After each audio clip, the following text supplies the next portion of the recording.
when random teammates can decide to throw at any time, you need to be as impactful as you possibly can, as early as you possibly can. Criticize me so hard, I want to quit the game. I'm definitely not going to do that. Whoever's getting this VOD review is getting an absolute masterclass right now. Full glaze. All right, let's go. Why are you dead? Because we're not tracking Magneto. We have a Gambit, I still ban him. I mean, I wouldn't ban your teammates. I don't think that that's a good idea. This guy isn't getting out of bronze. Get your ass back in ranked, please. Hello? I'm not going to heavily criticize the play itself because I just don't think you're trying anymore. I don't think you're trying anymore. What's up? My name's Mills, and I'm an eternity coach. And in this video, we're going to be doing a VOD review over 3 different players from 3 different roles, tank, DPS, and support, so that you can incorporate the advice given in this video and apply it to your own gameplay so you can quickly climb. If you like these kind of videos and want to be included, comment down below your rank, your account name, or replay code, and tell me exactly what rank you think you deserve, but we're going to jump right in and break it all down. Okay, for context, chat, Go Dreams comes from other games, and he's extremely mechanically competent at those games, but he's new to Rivals, relatively new. So you play a little bit of Psy, you play a little bit of... Okay, let's take a look. Okay, Psy is a difficult character to fully understand because she has a lot of different ways to get value. She's not a super linear character. Like, if we think of, like, Black Panther, he has a very linear playstyle. I'm setting up, I'm diving back line, I'm getting out. I'm setting up, I'm diving back line, I'm getting out. Like, that's his only thing. There are certain characters that have an extra layer to that, like Magic, where they can set up, go back line, they can brawl a little bit, they can fight a little bit on point, they can set up again, they can do a little bit more. Psy can do a lot of little things. You could assassinate, you could poke front line, you could dive back lines, you could get picks, you could play for your ult. So there's a lot of ways to get value. I'm just going to analyze exactly how you're playing out these fights and like why you're not able to confirm enough wins or team fight wins in order to win the whole game, because you did lose, but you did play reasonably well. You got SVP. Clickbaiting for a good cause. Okay. So first thing.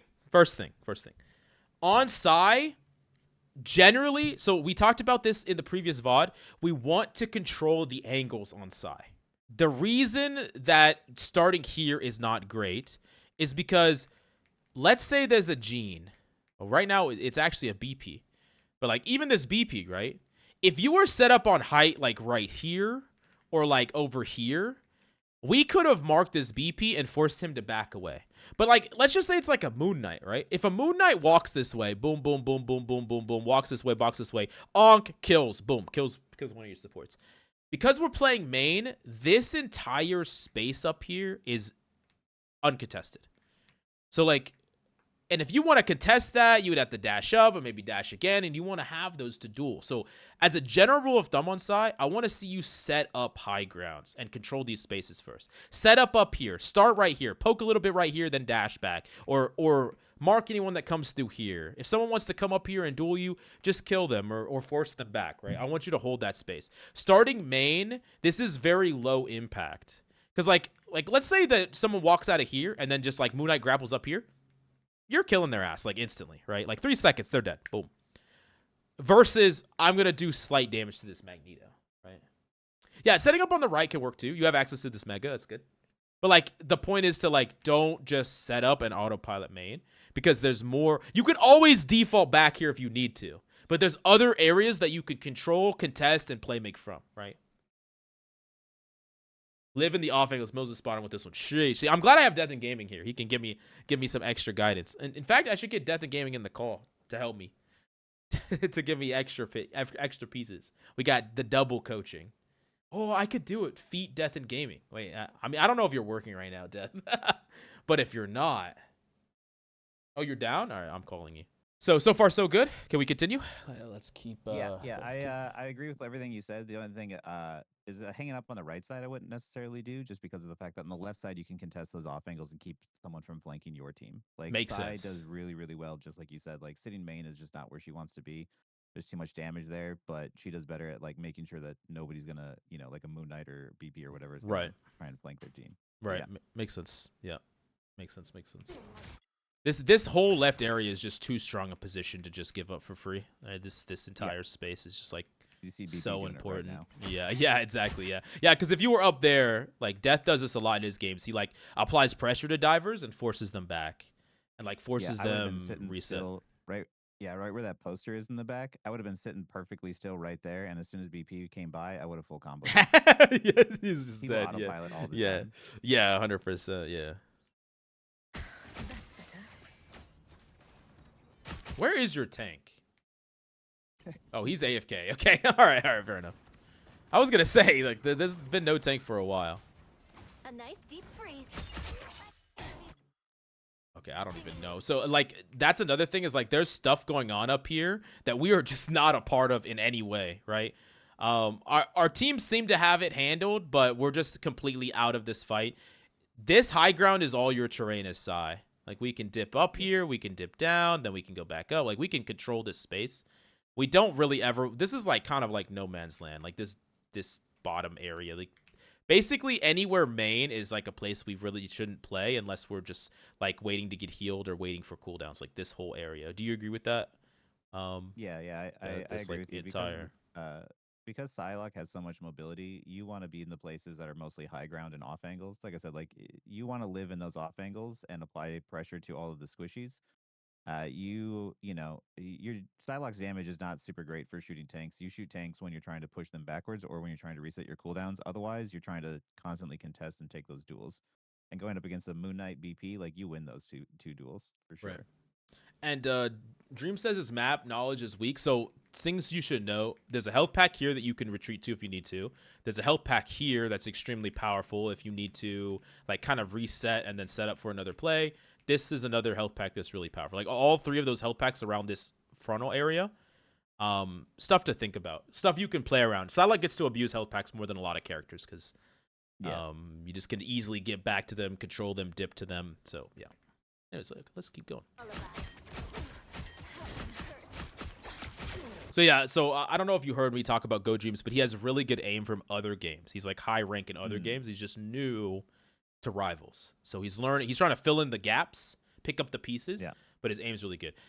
When you have aim this great, it just feels like it's a complete shame playing main and shooting only at a Magneto, right? There's a lot of other things that you could shoot at, and this is definitely the lowest impact, like out of anything else, everything you could shoot at. Yeah, if you're shooting the tanks, they're just going to be healed back up. And if you look at the map right now, BP's low. You could have been up there in that situation to be shooting the BP and get more value. Right. Like you could prevent this exit. We could, set up to assassinate this guy. We could be on their back line. I don't even coach and tell tanks to shoot at other tanks.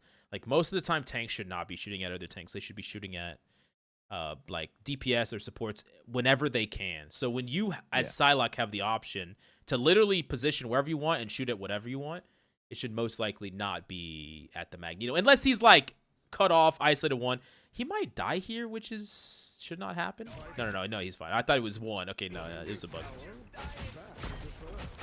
Oh, nice kill. Nice. Yeah, there you go. Really good. Yeah, really good aim. This is what I'm talking about. Yeah.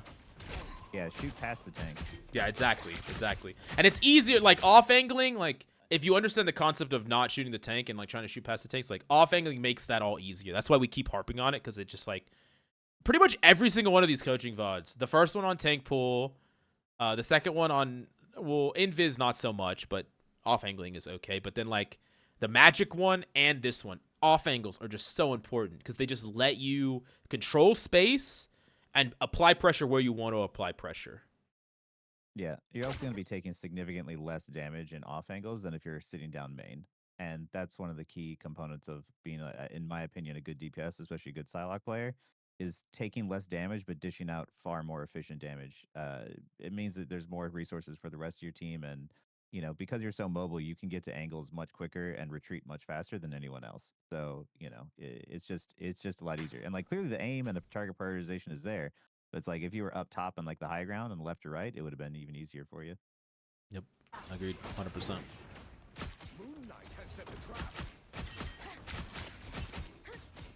He said, yeah, usually I don't focus tanks, but IDKY for some reason I was frontlining. Yeah, I think you kind of got it in your head when your tank was AFK a little bit. You could just kind of like, I'm going to frontline. But definitely should not try to get into that mindset. Yeah, and like this is another thing is like when you play main, you are just taking the spam of random things, right? Like if Moon Knight wants to hurt you, he needs to be very deliberate. Like I like to think about it this way. You don't want to just get random damage thrust upon you.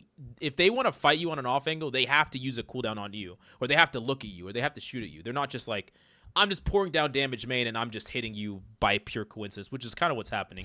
Like if we could have easily died there, and it's just because of the positions that we're taking, right?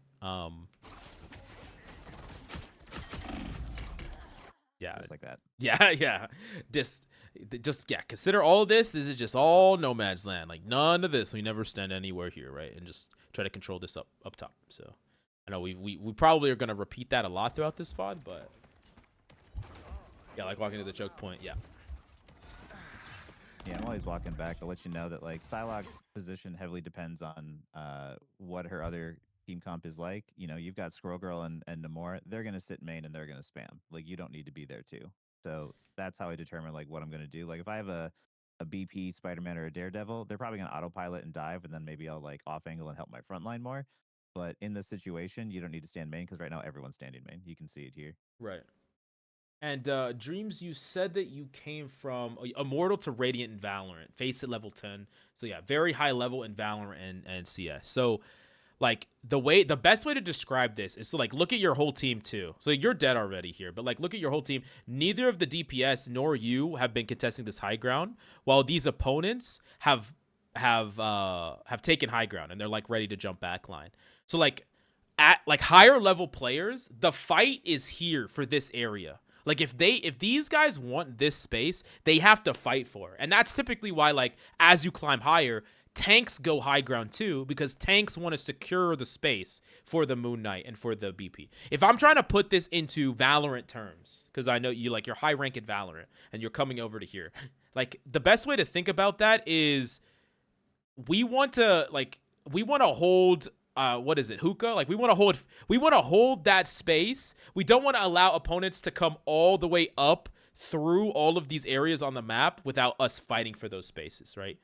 We're defending them, we're fighting for them, we're contesting them. We are not just all hiding back a site, letting opponents take all the front of, the front of point control. It's the same analogy here where this is the space that allows them to execute their game plan. So we want to fight for this space before they even get a chance to set up. Deny space that lets them execute. Exactly. It's the same fundamental concept from Valorant to this game, right? It's the same thing. So, yeah, I mean, like you could just look at like this BP got to walk all the way up here. So he gets to be in the perfect spot before he even sets up. Before y'all see him, before y'all fight him, he's in the perfect spot. Before the Moon Knight takes any damage, he's in the perfect spot, right? Like, and I mean, like these people are all just gonna die because, like, if one of these DPS was maybe contesting this, they could maybe live, but like they're just gonna die instantly, probably. Anything you want to add to that, Death? No, that's pretty much exactly it. Like, Psylocke does really good at like I said, being able to contest those high ground spaces, duel people, and do so safely. So yeah, because like right now with two people dead, they're just gonna jump on the back line, then everyone's gonna get the last four are just gonna get cleaned up and daggered. Right. Yep. Yeah. See, this is what happens when players get their setups, right? They just kill everybody, right? There's nothing you can do. Like if you, that's one of the things that I'm not gonna get into too much outside of coaching, but that's one of the things that when people complain about like there's nothing I can do against a dive, like BP's broken, he kills me instantly. Moon Knight's broken, I die out of nowhere. It's like if you allow them to set up, then yes, that's true. Yeah. You have to. The battle is before this. The battle is not now. You already lost the battle because you gave them the space, right? So, anyways, let's keep going. Yeah. And that offensive team had the advantage too, with their spawn being so close. Yep. So once two people died, it was just the rest of the team were obviously just gonna fall. Ooh, careful. So yeah, just be a little bit careful during your re-engages when you're coming back into like the danger zone when you don't have cooldowns. Just come a little slower. Your team's dead anyways. You might as well just slow down. Getting there a little bit faster isn't gonna help. Your team needs to respawn, so just a little careful. And I only say that because it's happened to everyone where they just come back and then die again, and then it's just like a perpetual like snowball like a forever snowball.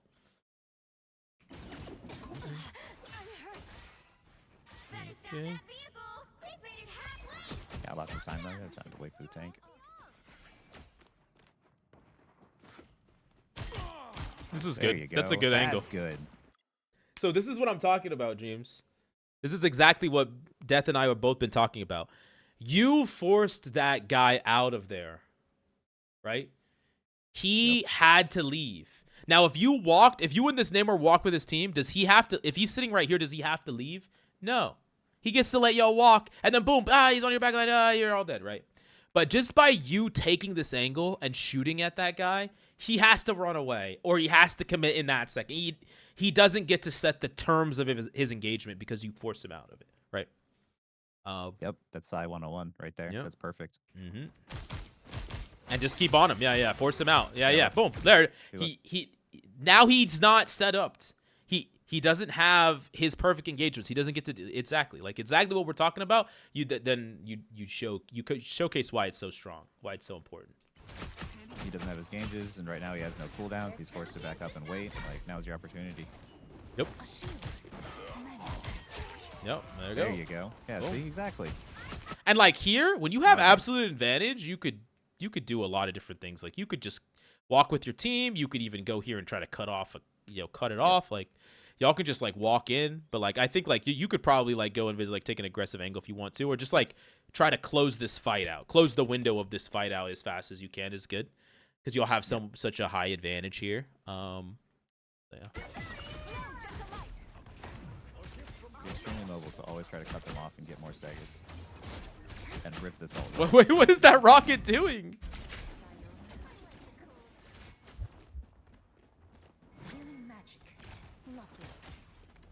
Hold that rocket. Hold him. You wanna? Oh yeah. Yeah, I can understand not absolutely wanting to ult, but I do think it's good. Because like here's the logic behind it. Ooh, nice We're kill. good now. That was good. Oh, no, go up. So Let's you're see. saying like force them to ult before their team's regrouped is kind of the idea? So the reason being is that like all the damage that he was doing with his ultimate means that he's not charging an ultimate, right? Like their goal is to just keep them staggered and keep them constantly staggered. So the moment that I see an opportunity to ult before they get a chance to regroup, I'm going to ult them again. And then by the time that they are fully regrouped and they want to fight, I've probably got 50% of my ult charge back again. A big problem people have on any role is that, you know, they have an advantage and they're like, okay, I'm going to wait for the enemy team to fully regroup. I'm going to be pumping damage into them. Like maybe I get a kill, maybe I don't. But it's like, you've already got the ultimate. Just, you know, if somebody's like, the moment someone respawns, I'll rip that ult on top of someone's head and get another stagger, and they have to wait another 20, 30 seconds before they can go again. Makes sense. So, Makes sense. And it also opens up avenues for them to make a mistake. Too. Exactly. Like, you know, they might use a support ult while they're down a man, which is huge. Right. Like, you know, using any support ults when they're down means that they're going to get so much less value out of it. Makes sense. He said, watch this absolutely atrocious. Oh, no. What is he about to do? Okay. Oh.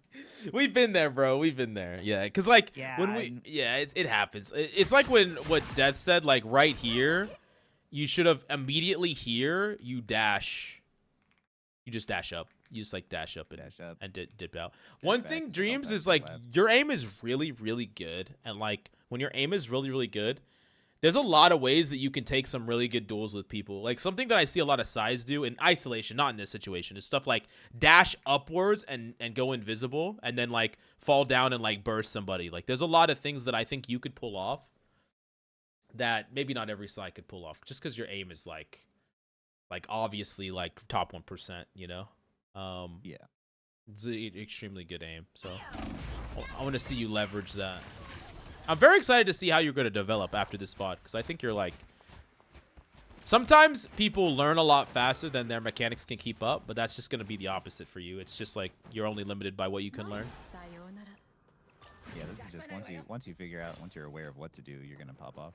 Hey guys, Mills here. I'm finally doing coaching just like this, and if you want to get your VOD reviewed, you definitely need to check out the Academy. Links will be in the description, but back to the video. I should do a scrim and go. So I did one. I need you to do another, yeah.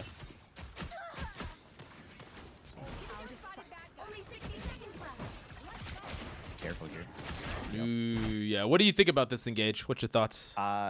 The reason why it was bad is if you go back a little bit right when he started to engage, and this is something I talk about a lot, is like you want to pick a target and then figure out which target you want and then try and isolate your vision on them. Like right here, you have 2 DPS directly in front of you and a mag to your right and a cloak and dagger right in front of you. That's 3 people who could turn on you in an instant. If you want to pick a target, like if you look to the room to your left with that health pack in there, the there's cover here, and look how you can shoot and you can see just the cloak and dagger if you wanted, or you can try and like see the Bucky.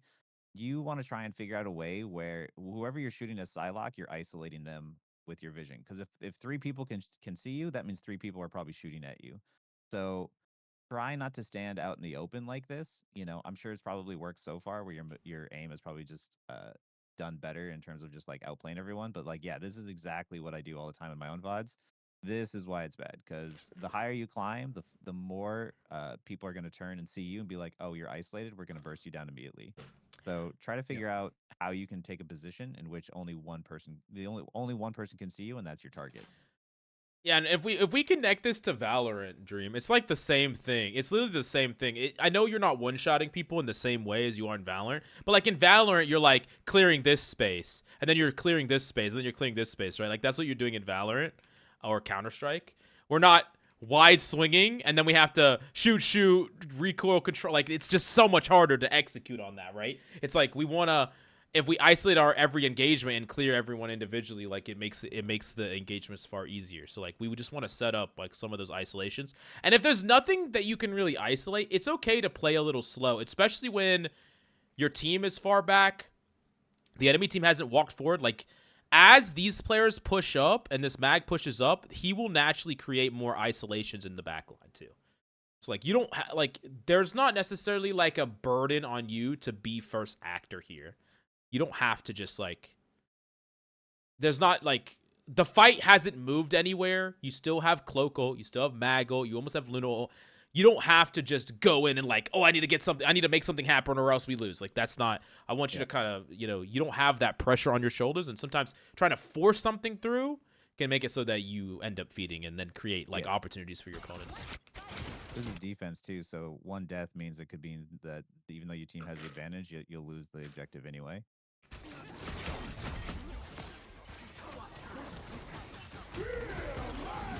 Whoa.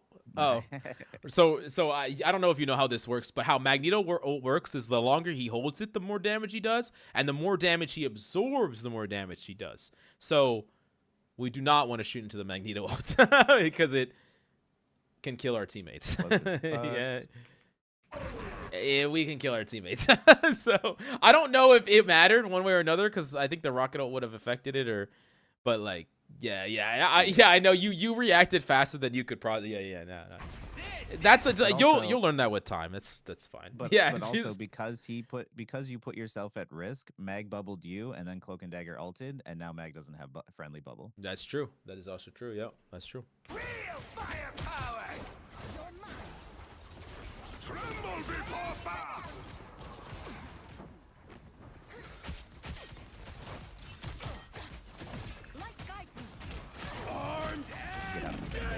That's why. Yeah. So another thing about Psy is, like, there are times when no one can die, right? Because they're in ults.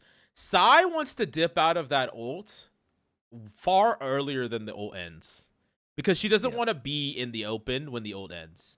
She wants to already be set up somewhere. So, like, use the ult for a couple seconds to stabilize and get your cooldowns back, but then immediately go pivot and get ready for something else, right? So that we're not stuck 100%.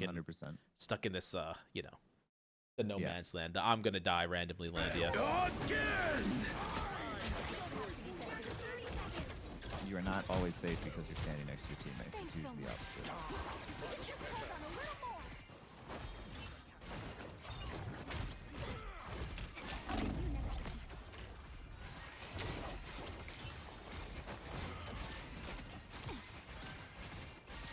I don't know why I'm just watching this. Yeah, okay, wait, let me back it up. Sometimes I get lost in the sauce. Just get out of the mess, exactly. Getting out of the mess. Yeah. You're just too fragile to be in the mess, unfortunately. Like if you're Bucky, you could probably stand in the mess. If you're a tank, you can. But I know, yeah. Us against the world. Oh, good try on the execute though. yeah, it was actually not bad. I could see a world where y'all kill the mag. And they have another defensive ultimate anyway, so there's just not reasonable for y'all to win that fight at that point. My hunt Yeah. continues. Think I'm getting too greedy at times? A little bit, yeah. A little bit, yeah. A little bit. Like I don't have a problem with you limit testing because it is gonna make you better eventually, but there's a lot of characters that just have core fundamental advantages against you until you bait out their cooldowns. Like there's certain triggers that allow you to go in or allow you to be aggressive. You don't just want to like permanently default like I'm gonna randomly assassinate this guy in the neutral. That's not always possible, depending on the character we're talking about. Oh, whoa! How have y'all stalled this long, by the way? I don't know. This lost everyone. I'm not gonna lie. So one out of thing there. I wish I could experience this game as a new player again. True. One thing I'll say is I don't know. It doesn't have to be you, but probably you. Well, I guess. Yeah, I mean, you probably should have ported here. I know that you're mainly a DPS player and you haven't really played tank or anything like that. If you're going to learn any tank, it needs to be Doctor Strange. I kind of preach this a lot, but you had plenty of time to come out here as Strange, port back to your team, like port back to the point, which gives you all another fight. Someone should do it. It probably should be you, but someone should port back. Highly recommend learning that character because it's just like necessity. They want to learn him. Yeah, it's such a necessity because he gives you an entirely extra fight. Like he's just like one of those characters that every DPS player, every player, support player, everyone needs to learn because you never know who's the person that needs to do it. It needs to be the one that died first, right? It could be anybody. If they have to do it, they have to do it, you know? Anyways, I still can't believe you killed his BP randomly, but that's just bizarre.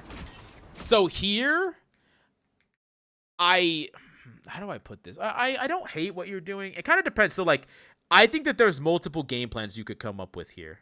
Wait, y'all have no supports, right? Is your Luna dead? No, she's alive. There's multiple game plans you could come up here. You can play for your ultimate to try to clear with that, or you could play for a high risk. So this is a concept that you might like. There are situations where if you're gonna lose anyways, you go for a high risk play. Like sometimes you can't play everything perfectly. Like there's too much stuff going on.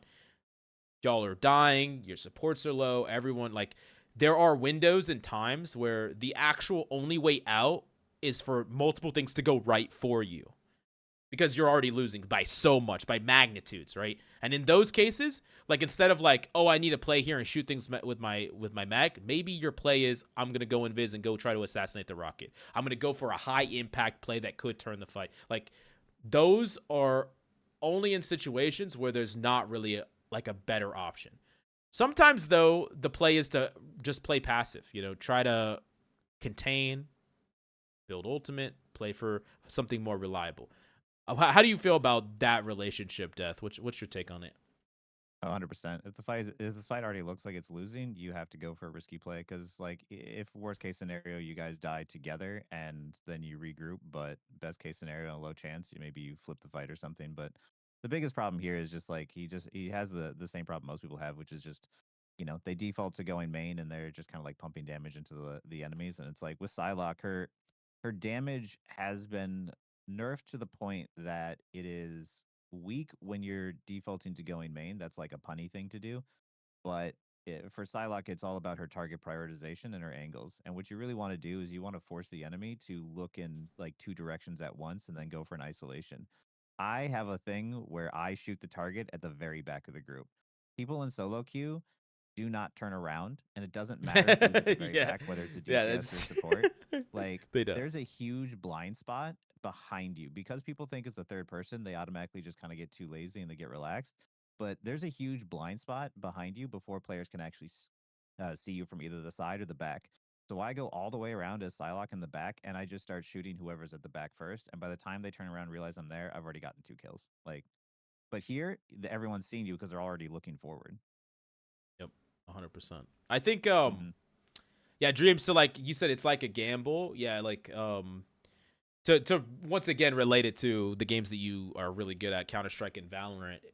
It's like if low on the clock in Valorant, you have to play based on possibility. Like you don't have the time to clear everything, right? You have to play for you have to play for highest odds, highest potential to win the fight, right? That's kind of the thing that we're talking about here. Yeah, it's exactly that.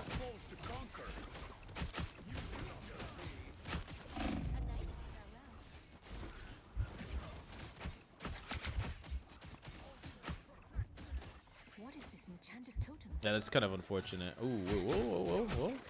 Okay, maybe not. Yeah.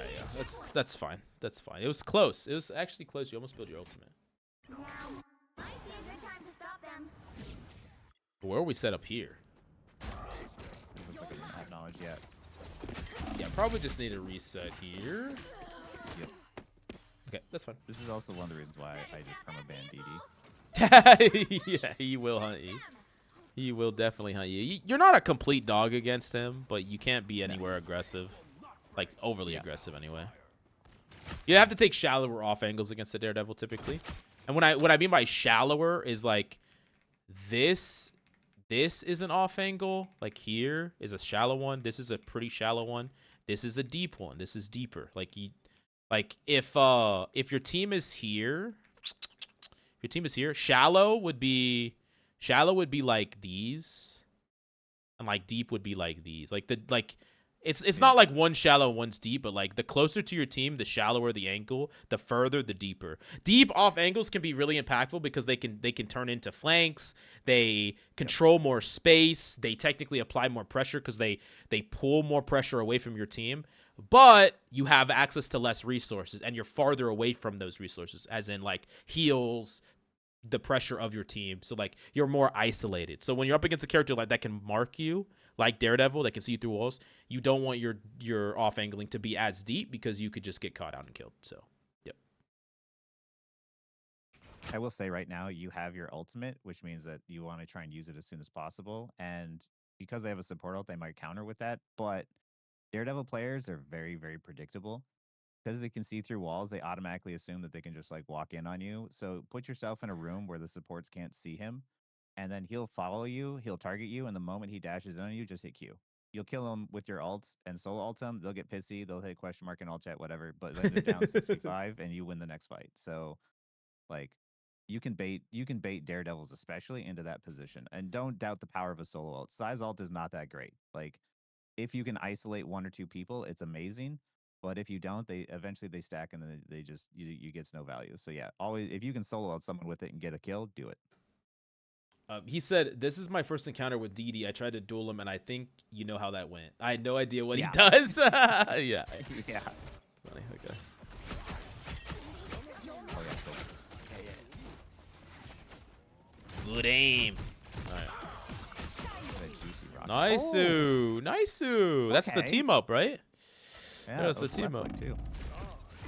Fun fact, left click does more damage. Ooh. Out of sight. Ooh. Good stuff. Well played. Yeah, now, like, that's kind of the thing, Dreams, is, like, especially when you have aims like yours, you can just dominate this, like, high ground off angles. Like, the Moon Knight is not going to clear you. Like, you can just do so much from these angles. If you solo ult the Daredevils and, like, assassinate the Moon Knights, like, that's another thing that I wanted to talk about is, so, like, Psy has some really... We talked about this with the Magic VOD, but like in general, like Psy has some matchups that are really lopsided in her favor. Characters like Moon Knight, characters like Squirrel Girl, characters like Hawkeye. These are victims to Psy. Mm-hmm. And like oftentimes on your climb, the way that sometimes you're like, the way you get wins, the easiest way is you find the victim or the weak link. There are players that you'll run into in Plat, Diamond, Grandmaster that won't swap off of Hawkeye no matter how many times you kill them. Or Squirrel Girl. Or Moon Knight. And if you can just set up in these positions to consistently...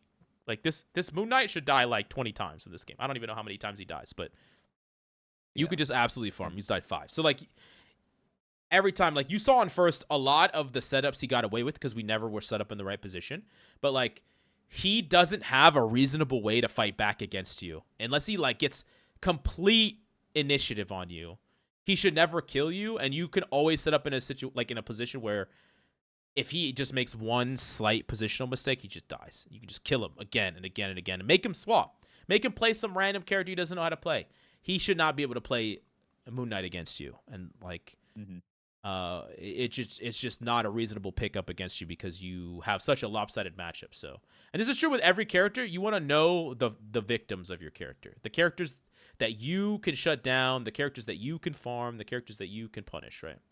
I'm really glad you said this because this is something that like I really want to hammer down because I get really annoyed when I'm playing like Psylocke or I've got Psylocke hovered in the ban phase and people are like, "Oh, I'm gonna ban Moon Knight." I'm like, "Please don't do that." Like that's literally my job is to kill them. That's right. It's like 100%. learn what heroes are countered by what heroes or what heroes have the advantage at the very least, so that way you can be like, you cannot like waste a ban because if like you're banning Moon Knight and Cloak and Dagger and you've got a Psylocke on your team, like that's just ridiculous because you saw right there that the team up does come in handy and you can easily farm a Moon Knight whenever you want it. So it's good to know these matchups.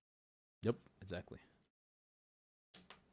Whoever's getting this VOD review is getting an absolute masterclass right now. Full glaze. All right, let's go. All right.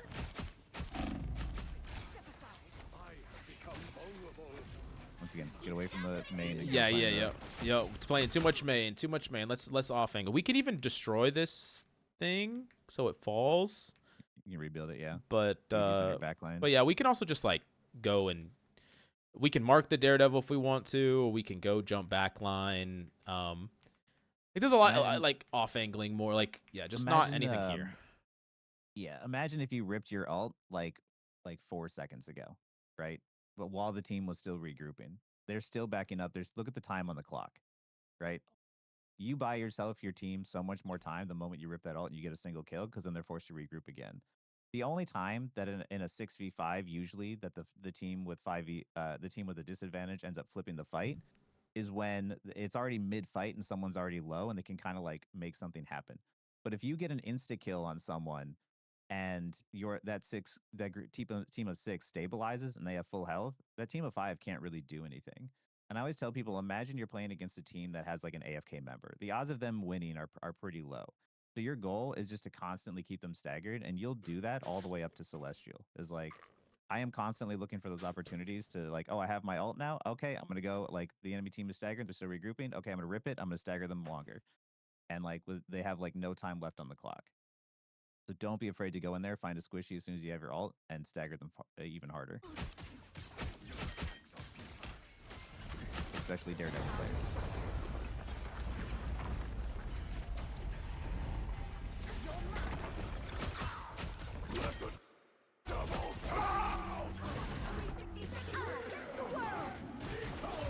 Whoa. No! Okay, they didn't kill him this time. Okay, I like this right now. Yeah, this is gonna be really questionable, but it might work out actually. Not bad.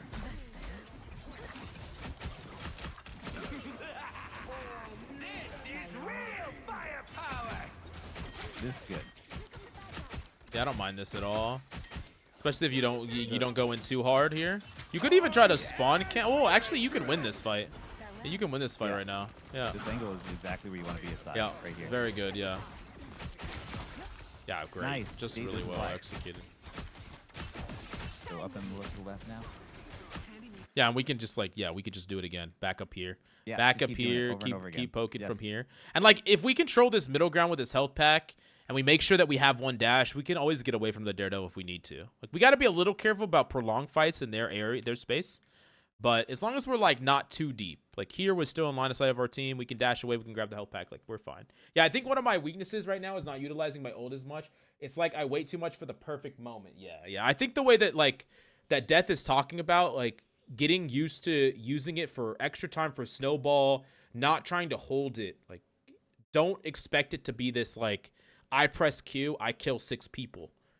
Use it for, especially in a situation where your entire team had ult, like we want to constantly put our opponents on the back foot And then Yes. when the ultimate trade comes up in the next fight, we can build our ult throughout that entire process and then get it again. Like, we can keep it going and keep it going. Instead of ulting, like, 3 times perfectly in a game, let's ult reasonably well 12 or 15 times, right?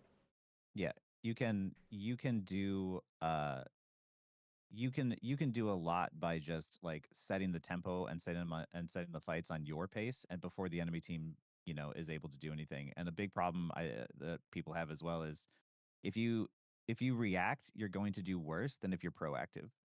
If you're proactive and you're doing things, you're constantly forcing the team to make usually really bad decisions and bad calls.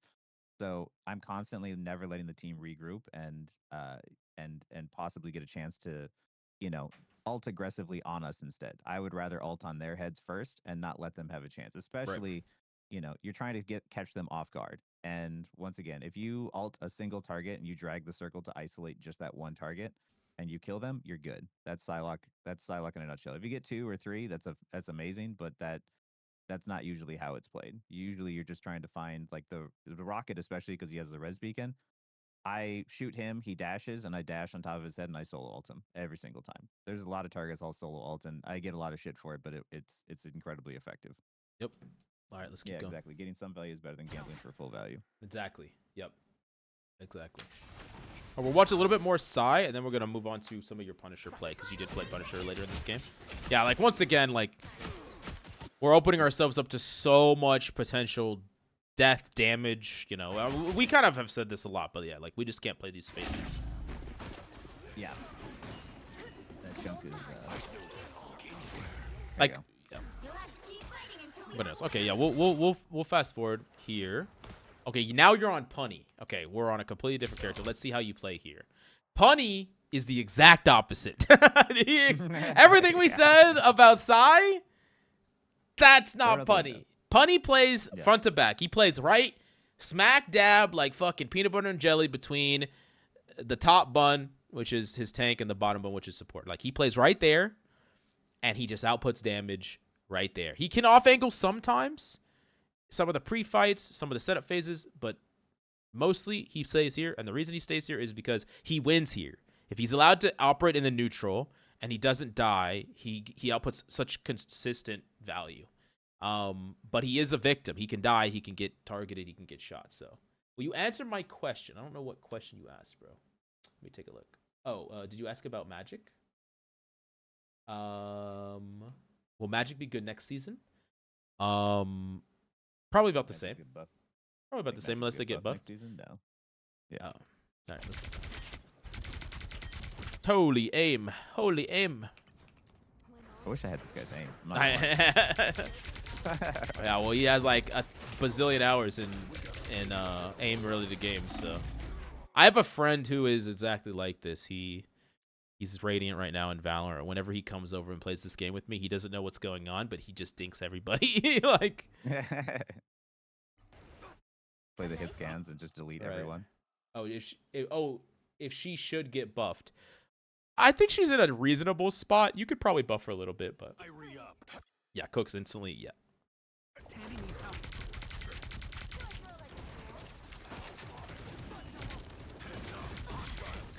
Where is your...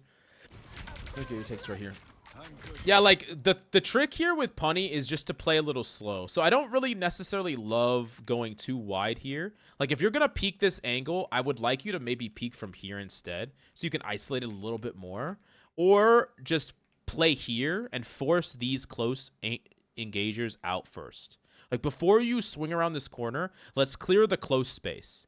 Because they can't just face tank you forever. Like, you can play here and clear them. If they get on this side of the cart, you can shotgun them. But we can force at least this guy to cycle out, or whoever their other tank is, their mag, to cycle out of the front of the cart.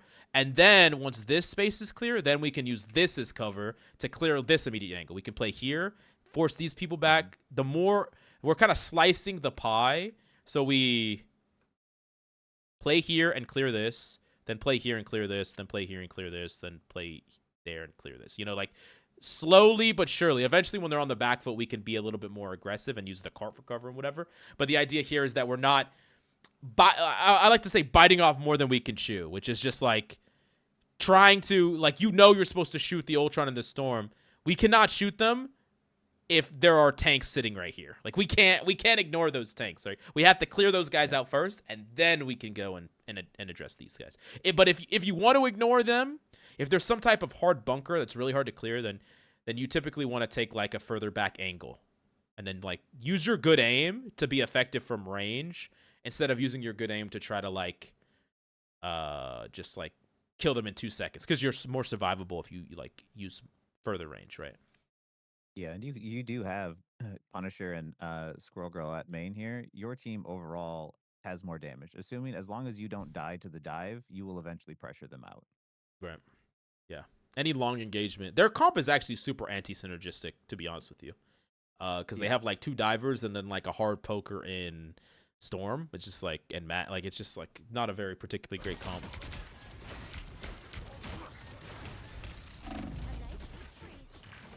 Assuming you don't die. There we go.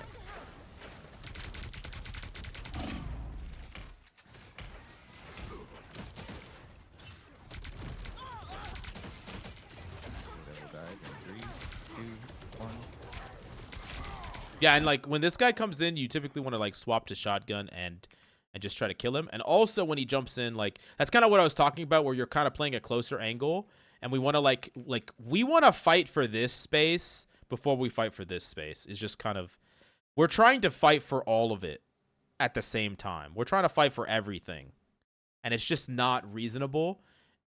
If you ever have a really hard time like this, or if like teams ever get first point held like this, it's because like some players are fighting out here and some players are fighting over here. Like you're shooting people over here, and then like some people are trying to fight backline. It's just like everyone's doing their own thing. No one's really on the same page here and fighting like the same targets, right? For some reason, my shotgun aim with Punny is horrifying. That's actually normal. It's very hard to like be consistent with shotgun. You just need to whip it out more and be more confident in it. Third person camera too, it does different things, right? I understand. Oh my god. Yeah, this Squirrel double stunned the Daredevil and ulted him and still died and didn't kill him. I'm Nice. not gonna lie, I thought he was gonna die at least. No, that's Daredevil, bro. Fortunately. Bruh. Yeah, this is good. This is good. This is good. This is good. I actually don't mind this. This is good position right here. Now, not with the Daredevil on you though. Yeah, we can't set up yet. Like this, so like this space is just generally not clear.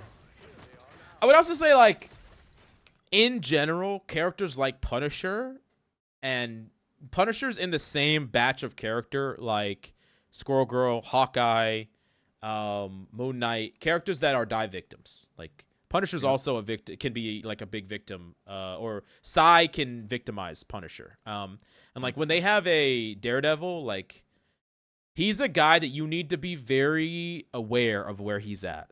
You need to be very aware of what he's doing before you set up anywhere, before you isolate yourself, before you take a flank. You have to know where he's at because he'll kill you every time. There's not really much counterplay to him if you catch yourself out of position.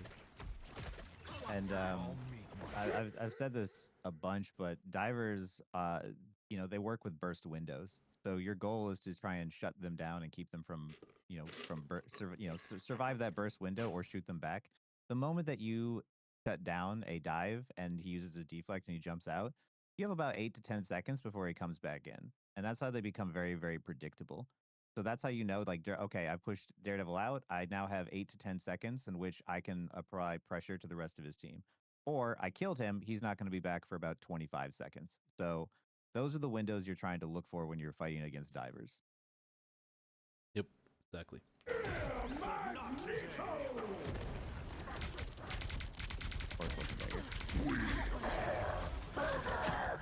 Yeah, that cloak has not successfully evaded a single mag hold, I don't think.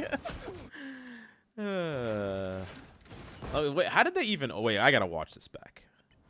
We're throwing this in the support section of the video. Shaden, we're throwing this in the support section of the video. Why are you dead? Because we're not tracking Magneto. Like, he definitely has it. He's had it this entire time. How many times do we have to die to it before we know it exists? Okay, sorry. I'm gonna keep going. Sorry. Gotta be thinking about, if they have Magneto, how can I make it so that I can ult and survive? What can I do? True, but now Mag doesn't have ult for punny ult, so there is that. True. Sacrifice yourself for the greater good. Means the moment you get this ult, you just rip it and wipe them, right? Maybe. It's gonna be a little tricky because of Daredevil. He could still kill him. Oh, nice. You don't need anything. Just get to walk. There you go. Oh, this is Now, if you great. wanted to, you could have just popped. Yeah, you don't even need Right it. now. Yeah, just fucking wipe them. Wipe them.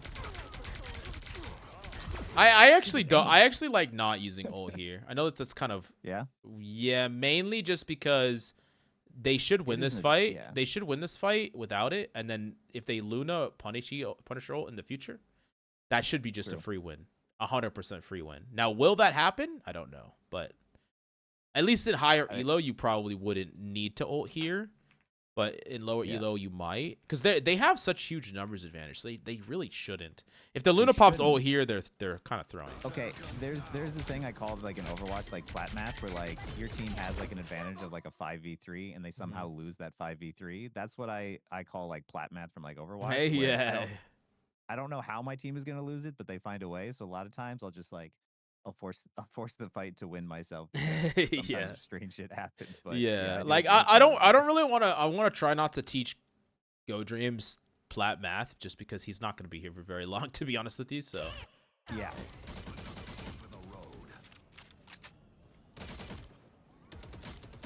That's three. My God. stage. Yeah, like y'all have a I win button, which is punny Luna. Y'all just win. Like it doesn't even matter if they storm ult, you kill the storm ult. They just can't win. If y'all just press Q at the same time, y'all just win the fight. So I'm very curious how that doesn't happen because I know you lose this game. Yeah. Okay, you're lucky. So here's a really important thing, Dreams. A really important thing to consider. Look at me worried about the dive. So here's the thing. This is an app. This is what we call it's like the ultimate trump card, right? There are certain combos in this game, Star Gambit, Punny Rocket, or Punny Luna, that when you press them, you win the game because you could kill. It doesn't really matter what they do. Like you're gonna keep yourself alive versus a lot of stuff. Really, Punny Rocket's really good because you can't die to Magneto ult. You can kill their Rocket ult. You can kill through Luna ult. You can kill through Invis ult. So like it just doesn't matter what they do. But like even this, if they don't have Magneto ult, you just win. When you have Punny Mantis as well, it can be. It doesn't last a crazy long time, but kind of like that. When you have a win condition that is I win the game win condition, don't make a risky play before the win condition goes off. Yep. You see this all the time. If you aggressively took that angle and then died there, now you don't have Punny Luna. And now they're going to run in, and your Luna's going to ult without you. And then you're going to come back, and you're going to Punny ult without them. And they might have Magneto ult by then, and then you die. So we have the guaranteed win thing. Don't play in a way that could jeopardize the guaranteed win, right? It's like, I see this all the time where there's like, you have Gambit Star-Lord. The Star-Lord goes in flanks, gets caught out and killed. Now we don't have Gambit Star-Lord. Now we can't win the game for free. So you didn't die here, but it's just it's important to think like, it's not even worth the risk.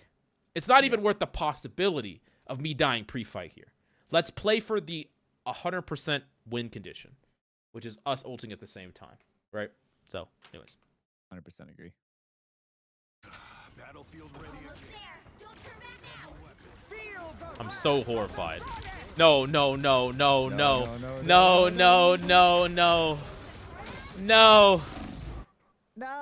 That's why. No, bro. No. Oh, no. This is kind of what I'm talking about, right? If you're here and you press Q, this chick is dead. This guy is dead. The whole team is dead. You just walk on them and kill them. They can't kill you. Yeah, we can skip this part. but do you see what I'm talking about? Where it's like, we don't need to do the fundamentals of off-angling, poking, all this complex stuff. For one, like, off-angling in the first place is just, like, it's so dangerous against the Daredevil, like, as punny. You just don't have a way to defend yourself. But we guaranteed win if we just get it off. So we can't do anything else. Coach is psychic. You Yeah. see it enough times. I've seen, you know, it's how it even here's the thing, Dreams. I'm not trying to be too hard on you here because even Celestial players do this. Even I've seen Attorney players do this. People, they think that they can just get away with more, and they want to do more without thinking about the big picture.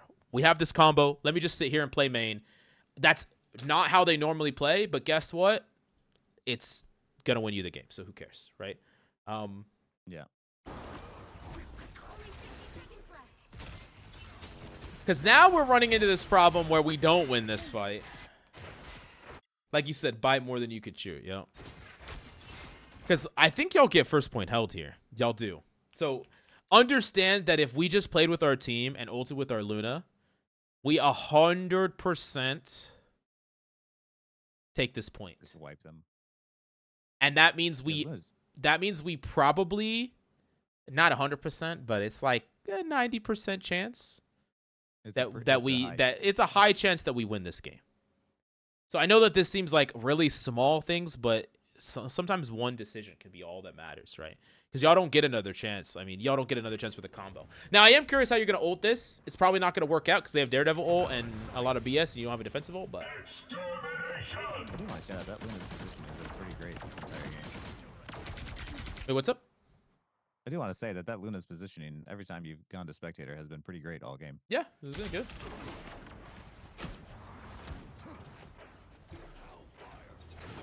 This is a solid regroup. Run. Yeah, I'm guessing you're going to press Q, and y'all are going to get Diddy ulted, and it's not going to go really well. Sheesh. Oh my god. Just delete it. Sheesh. Also, what is that Storm doing? But still, sheesh. Yeah, punish him. Good target champion.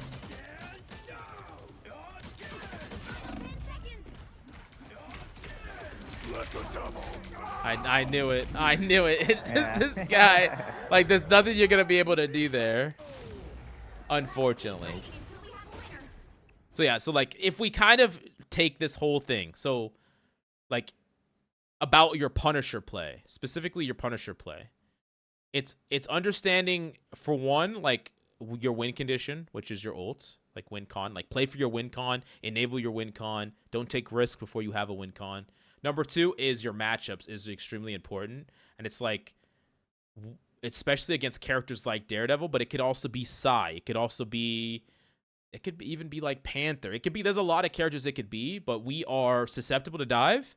And we have to be extremely careful about when we off angle. If we ever off angle, it needs to be during their down cycle, like Death said, when they're out, when they're leaving, when they're gone. Like, these are two of the really important stuff. And then, like, the three is, like, clear space in chunks. Like, chunks. Don't try to clear all space at one time. Slice the pie, so to speak, and just isolate. This is the same thing we talked about with Side, too. Like, the same course concepts. I mean, like, your aim is insane, but, like, these... The thing about a hero shooter is that... At the end of the day, hero shooter is... It's the art of fighting unfair. Like, there are fair fights that you'll take, but you want to fight unfair as much as you possibly can. We don't want to fight fair. We want to fight. We want to be heavily advantaged. We want to take 3-on-1s.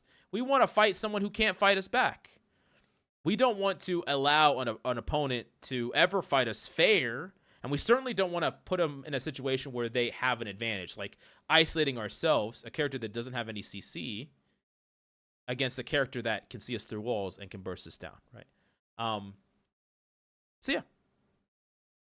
Find and abuse the weak links. Agree. Yeah, I think that's going to resonate with you a lot, because you're going to be able to abuse a lot of weak links with your aim. A lot. Like, a lot. And be able to figure out, and tell when those are, like, when those dive heroes are pushed out, or when, you can recognize that someone used a valuable cooldown, someone's staying out of position. That's, your ability to figure that out, like, mid-fight and process that is going to be what helps you carry and win games, as well as understanding to shut down their win conditions and whatnot, and what yours are as well, and how to enable them. Well, yeah. But yeah, he's got the aim there already. Like, he's clicking heads. Yep. No, it's sick. But if you like this coaching, and you want to see more, check out Deathandgaming. Links will be in the description. Shout out Deathandgaming for coming on this random video I'm making. And yeah, if you want to be included and you want to get a VOD review in future videos, comment your replay codes in the links down below. Ideally, keep an open profile. Tell me your rank. Tell me your mains. Tell me who you struggle with. And you might be chosen for the next video. So, yeah. Oh, my God, bro. 46 and 8. My God. And y'all lost. Okay, what? So this is a diamond. Dino, Penny, and Thing are all banned. That's crazy. But y'all have 0 DPS banned. That's crazy. All right, let's take a look. Let's get this cooking. Okay, we're starting on defense, setting up here. That's all good. Wait, I pressed the wrong button. But this was a dive mirror game. Literally just need to learn how to be better in the mirror. Gotcha. So I'll give you to initially give you some tips in the mirror, right? There are going to be differences oftentimes in the compositions. So like there are going to be some backlines that are going to be easier to dive than others. Like that's something that you should note. Because there are examples of situations where you should be anti-diving instead, or diving DPS, or like trying to find value in some other way. But most of what I see when it comes to the dive mirror has to do with you just doing a bit more. You're going to have a lot of opportunities to do a ton, because when you're in the dive mirror as Venom, you're taking no damage, right? Their DPS are in your back line while you're in theirs. You're rarely taking any lethal damage, and what that actually means is you need to try to squeeze out as much as you possibly can with all of your resources, all your kit, right? That's why, like, Venom's really good in the dive mirror, because, like, you are literally unkillable. You just get to go around and, like, dive backline into, like, chasing divers, into killing people, and you're just, like, how much you can squeeze out of your kit is what's going to be the difference maker here. I like your patience here. I like your patience waiting for the tank to round. The second this tank rounds the corner, this is fine. Like, yeah, this is no big deal.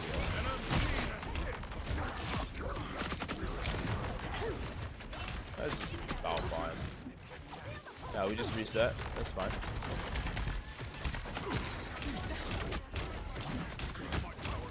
Try to set up so like here. I think in this stage, like right here, what you really want to try to do is just get off as many slams as you possibly can, even if they're like slight slams. So like when you disengage, like right here, I'd even go like just like either walk back for a second, get healed, or like get ready to bounce on this bounce pad and just use the natural bounce of it to like slam back down, or like even wrap this way, crawl up, get ready to slam back down. Like we can do another hit here. And just like keep constantly re-hitting. Like we could just re-hit over and over and over again, especially because you haven't used your shield, right? So like we don't need to completely disengage here. We haven't used our shield ability yet, so we can get a second slam in. Like this happens a lot with Venom, where your first slam you don't feel the need to use your E. So sometimes you just crawl any quick surface and you slam again, then you get to use your E, and then you get to get out. So basically you get like 2 E's, two slams in. Like you want to get more. That's kind of what I'm talking about, where it's like you want to do more in the dive mirror. You're not going to take hardly any damage, so you're going to get opportunities like this to re-hit a second time, like re-go in.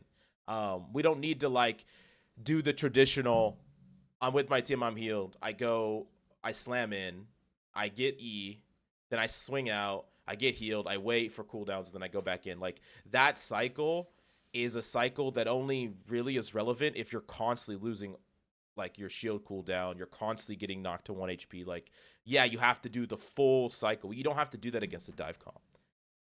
Yeah. A lot more. You could get a lot more uptime here. Like there's even a world where like you put yourself like right here and you kind of use this card as cover, and like you're just poking at them. And, like, you're stopping this cart while getting healed. And then, like, the second, like, this Thor's probably going to boop you this way. And then you just crawl this wall. And then you slam again. You fight again. Then you E. You keep fighting. Then you dip out. Like, you do, like, you know, you see how, like, you're doing a lot more. Because, like, right now, you're basically full HP. And, like, your E is, like, in, like, 2 seconds, right? Like, there's, like, a lot more of them. What's up, Unorganized Waffle? What's up, bro?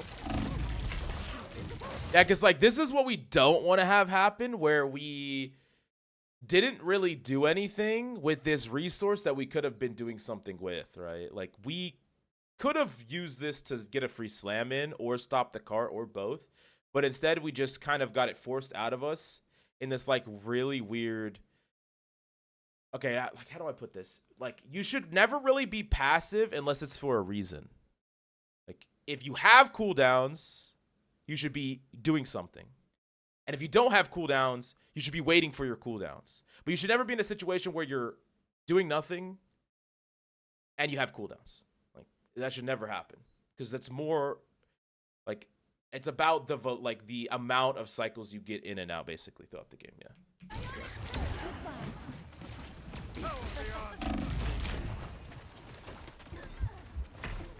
And like a lot of this pressure, like there's no guarantee here that your team would have died. But if you dove backline, like a lot of this pressure that's on your team would have been on you instead, and you would have just shrugged it off. It wouldn't have been a big deal.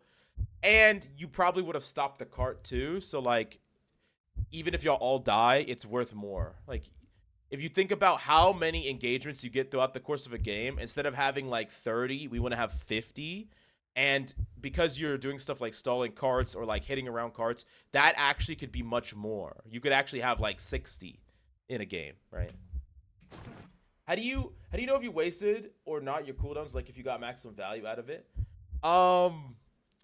It's kind of dependent. Like maximum value, I mean, I don't really think that necessarily matters about like trying to perfectly min-max an ability, because you know there's always like some higher value you could potentially get. But it's like how you know if you used your ability well is if you used it and it did what you were intending it to do, basically. You weren't forced to use it, you didn't use it just and what you were intending did not happen. Like those things you want to try to avoid. I think also people that use it not for its purpose but because they're panicking is another way. I see a lot of people do that with support utility. Like they get scared, so they use it, right? It's not like they didn't need it or they didn't even have a good purpose for it, right? Would you say Venom is more of a front to back dive tank while Cap dominates on setups? You could talk about it like that, but you don't really, like, there isn't really, front to back is something different. Like dive inherently isn't front to back, you know?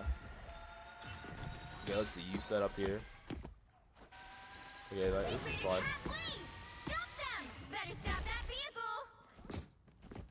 Yeah, like this is a good setup right here. I was gonna just say, like, yeah, you probably should look to hit soon. Like this, we like once again, like they're in a composition that basically doesn't have any CC. So like against some comps, I think you need to be more afraid of like engaging by yourself, but you could do a lot of really soft hits here to stall the objective and generate yourself ult charge, and they can't really do a lot about you.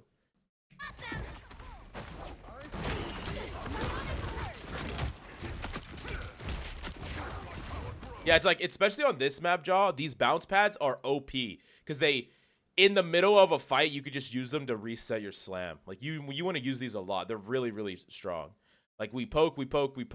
Like even in this, I think you could have probably poked down low. Well, this would have stunned you, so it might have been good what you did. And then like you just set up here and you just re-slam.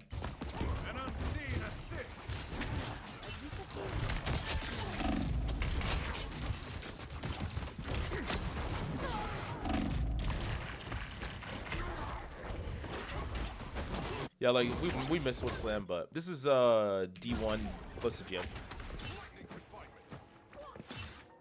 Because it's like, it's also like you got to think about it where I'm not saying y'all would have won, but if you would have gotten in like two, like right there, we just missed a slam early. I think we missed an engagement. And then when they're walking up, we missed an engagement. Like those 3 engagements is your ult. And I'm not sure we would have won with our ult, but at the very least, we would have probably been able to trade out with some of these guys. We would have been able to gain a whole bunch of sustain, so we stall the cart more. And like, I don't think your teammates are gonna do it, but like in like a more optimized world, like they would be porting back and they would have had enough time to, right? So like these little things, they feel like little things, but they're not. They all kind of add up, you know? Now might be a good time to stop them.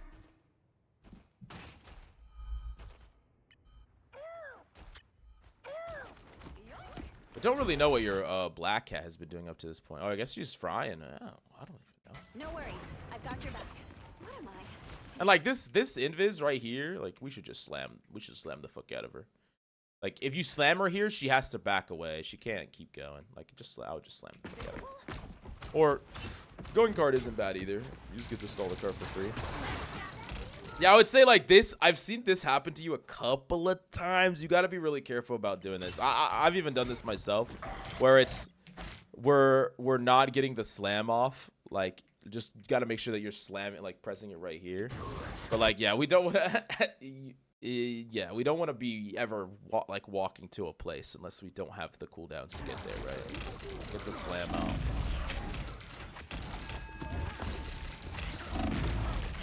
Yeah.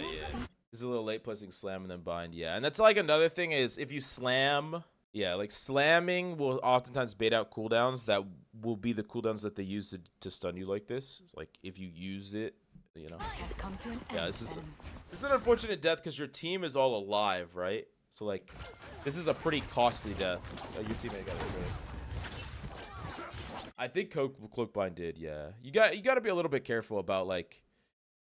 You want to just do that very quickly. Like slam should kind of come out of nowhere and just be executed like right away. Don't give yourself time to like fib your slams because on the first we did the same thing. By the eye of Agamotto, the god of thunder! Man, you're making me want to play some Venom. This is good. I don't mind this at all. Tremble before blast! Alright, now re-slam on this bitch.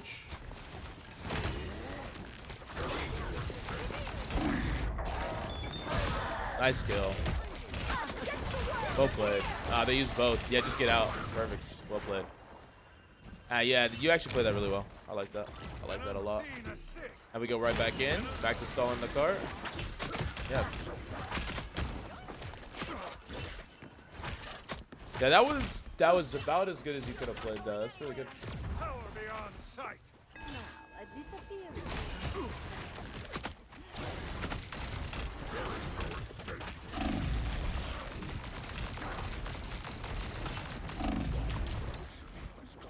Yeah, see, like this is awkward because we slammed in.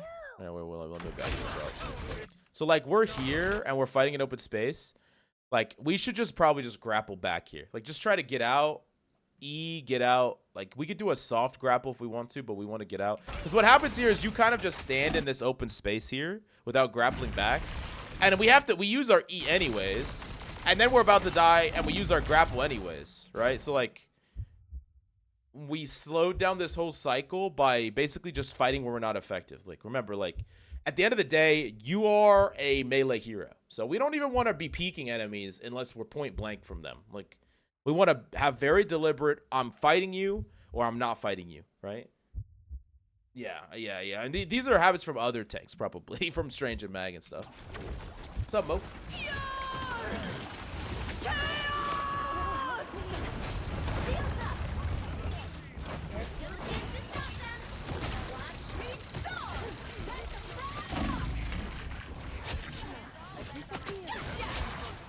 Nice. Well played.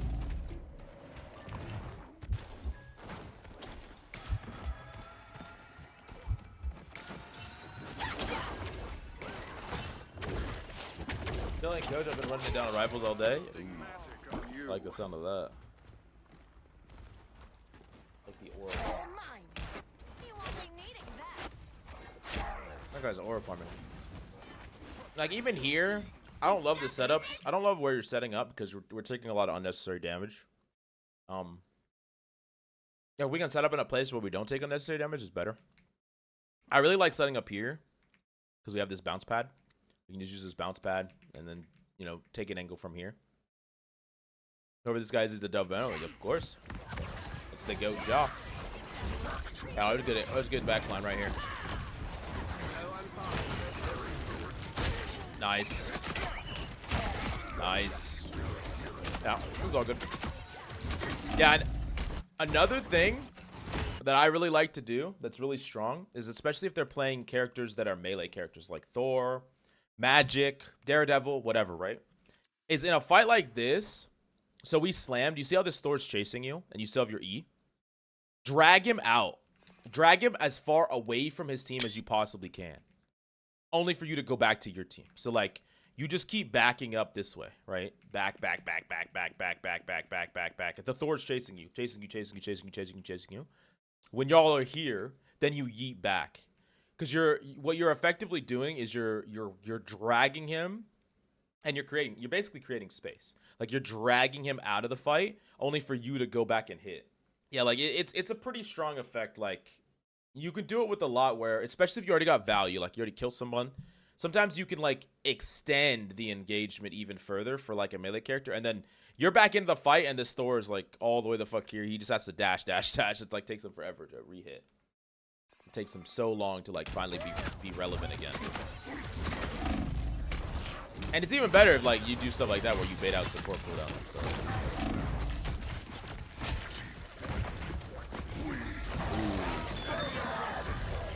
Yeah, probably not necessary, most likely. You could have just saved, yeah. I get the reasoning for using it, but yeah. It would be really nice to have that this next hit. Y'all got hit together.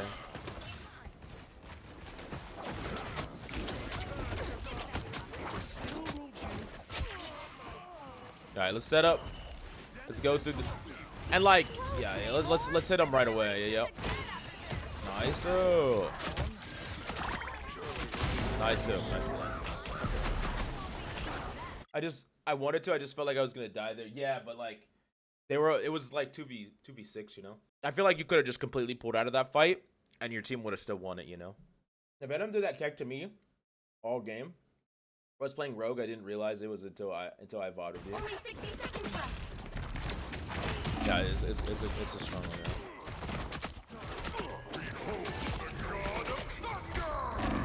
You stop them in their tracks. Hard to get this step completely out. Very good. Back to full strength. Give me that. I'm opening a portal. Yeah, and one thing I will say is, especially when y'all win the fights in this area, one thing I'm watching y'all do is y'all kind of let, this is not just on you, but it is kind of on you because you're Venom. You like y'all are hitting the supports around this spot, right? Like the supports come all the way over here, and then like they're right here, and then you're like slamming them here. I would like to see you try to engage earlier, like engage them when they're here. Like effectively what you're doing is you're allowing the supports to walk through this whole space over here without being dove ever. And this is, I want you to set up, like, if we back this up to like, it's like before this, it's like, yeah, like this person's all the way here. And I get that you were like chasing around a Black Panther. It's not really the, like, most of what you should be doing is just resetting up here. Like this, I think, in my opinion, you should be resetting up here, getting ready to slam backline again. Right, yeah, kill box sooner, exactly, yeah. Yeah, like this Luna should never be able to walk through this space without being under threat here. Like constant pressure, constant hitting over and over and over again. Oh yeah. Yeah, 100% LFC. Anyways, let's keep going. It's like, it was like here, right? Whoa. Where does this go? What happened here? Down to 30 seconds. Oh, they ported back. Okay. Tremble before fast. All right.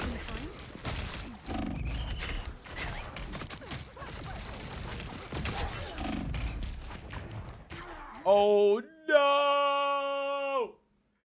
Easy swing failed you. Easy swing failed you.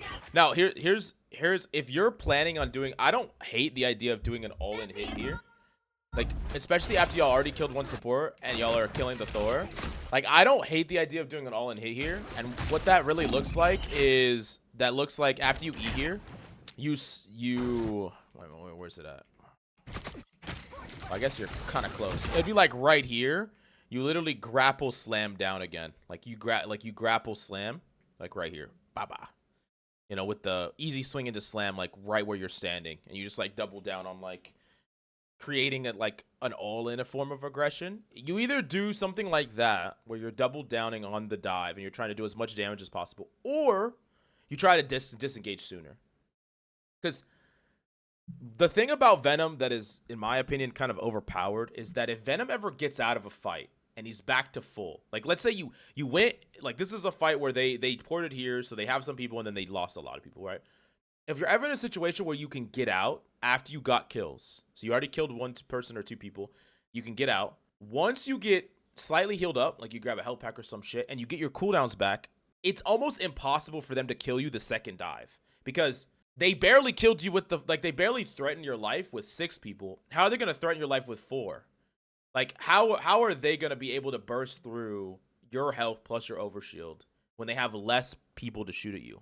You know, you see what I'm saying? So like, anytime you gain value on Venom and you can disengage, that's so much value because your cooldowns are so hard to beat as a small group. Like the more people they have alive, the easier they basically, when they have 6 people alive, that's their strongest they'll ever be against you. The less people they have, it could get to the point where they literally cannot kill you or threaten you in any way, right? How do I not get melted as a tank? You just need to kind of time your engagement. So a couple things that Jaw's doing really well in these dives. So the first thing is you don't want to dive into 6 people oftentimes. So what Jaw is waiting for is they're Thor, they're Strange, they're walking forward, they're creating space. And the second they do, he's hitting backlines. That's a really strong way to not blow up as a tank because he's not jumping into 6 people. He's jumping into an isolated group of people, right? Another thing is just making sure that you're not swinging in, you're swinging out. You know, between your slam and your E and your swing out, like you have so much effective HP. So like, at least for Venom, I don't know. You said as tank. I don't know what that, talking about everything, but anyways, let's keep going. For me, the final 10 seconds. Better stop that vehicle. By the eye. I see, probably would have left sooner because I'm always scared on Venom about dying, especially when I make Valiant stay, but my team doesn't push You'll have to that keep value, fighting which is until what's we happening win. here right now. I think also, like, something to consider is, at the end of the day, Venom is like one of the best 1v1 characters in the game. Like in a true 1v1, Venom wins almost every time with every character. So I would want yourself, like when you come back into a fight, you want yourself to be like the last one standing, if that makes sense. Like if everyone trades out and the end of it is like you and one other person, like you would rather that than you be dead and your team get like confirmed kill. Watch me soar.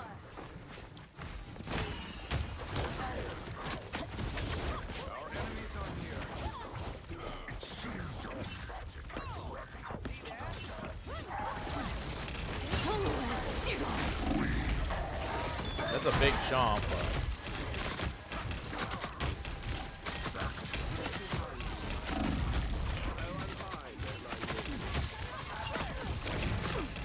yeah, I would say like, yeah, we want to disengage from this a little bit.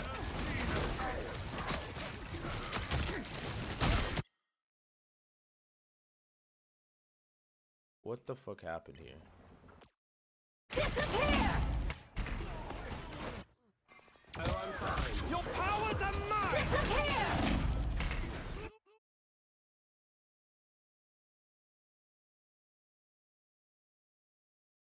This is looking like my ranked teammates. What the heck?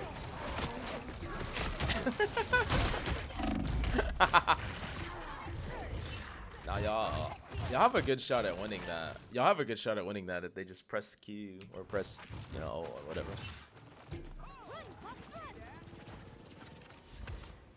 They hit a checkpoint. Now might be a good time to stop them. It's kind of unfortunate. We have returned. Let me see. We have Here they come now. It's like here, like these 3 are pushed up. Like hit right here. Hit instantly.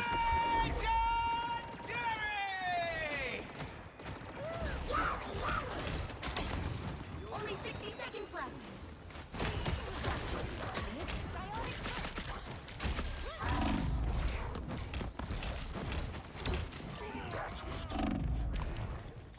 Oh, the way you played that was fine.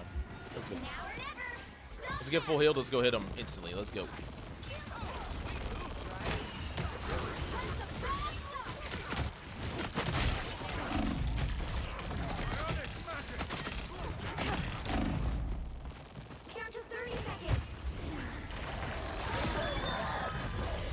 place, well place. It's fine.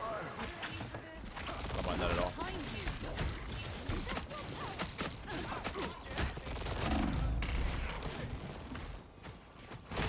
So like here, like this is kind of what I'm talking about here.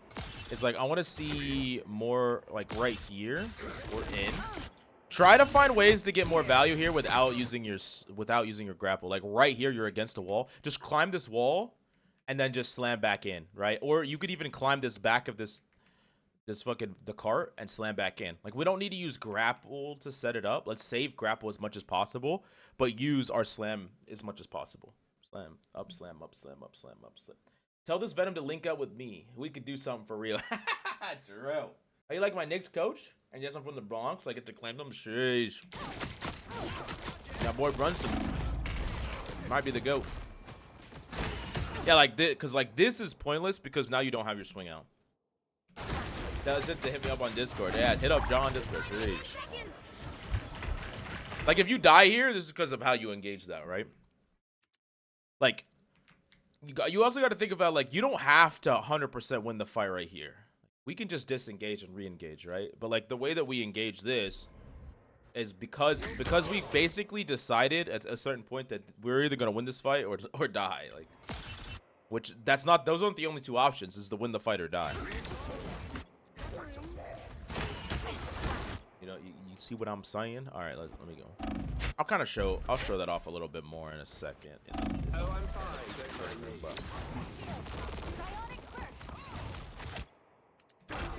Don't give them another inch, or else. Dre too cold. Sheesh. W Whitefox kill though. Coach, what rank is this guy in? He's he's like low GM high diamond. Nice dive. Good dive. Good dive. Good dive. It's soft to disengage here. Another thing that's really important here is I want to see you disconnect your grapples. You kind of hold them to completion. Like right here, what we can do is we can grapple and then cut it right here. Grapple cut. You cut it right here and then you literally just bunny hop your ass back here. You know, you're basically just like, you know, you're not holding it, because what's happening when you're holding it is it's flipping you up here like a lot of times. This happened like probably like 4 times this game. It's like even when you're using easy swing, you should use it like very, very intentionally. Because like this is what you don't want to have happen. This where you're like I didn't want to go here. That happens all the time with easy swing, so you have to cut it. You have to cut it off. I'll show you exactly what I mean in the training room after this one. By the eye of Agamotto. Ooh, that's close. So I know that this is hard, but you could react. You could have reacted to this. I know it's really hard to do, but you could have 100% reacted to this. Because for those of you who are watching, Venom is CC immune when he's slamming. So you could do stuff like simple swing slam to get out of it, or you could just, if you're up on a surface, you could just slam and you're CC immune. I know it's hard. I fuck it up too a lot. Nice kill. Nice kill.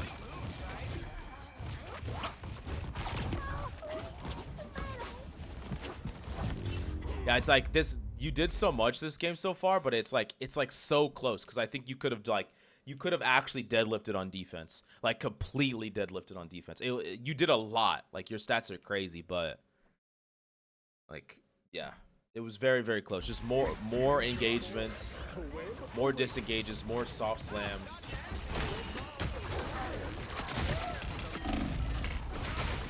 Nice slam in. So yeah, nice. Good. Let's get that slam in, baby. Let's go.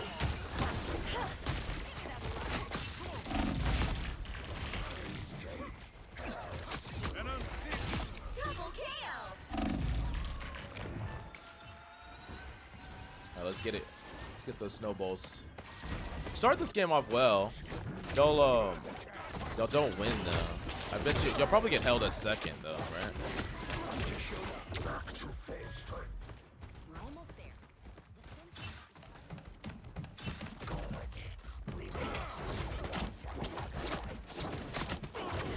This poor PP, bro. What the fuck? All right. Set up a slam. Get that slam in right now. Let's go. And in my opinion, like something about like for target priority here, I think you should be like specifically the entire game targeting the invis over other characters. That's not always going to be the case, but if we think about your backline targets, like I think White Fox is more difficult for you to kill, because she could fight back, and you don't want to get into a long brawl with her. And like the other characters have mobilities, like you would much rather just hard tunnel vision this invis every time you can. She's like your primary threat. Bro was doing God's work for his team. He had to go. Yikes. Yikes. The Scarlet Witch tech. I'm not gonna lie. Scarlet Witch stun is like kind of cancer.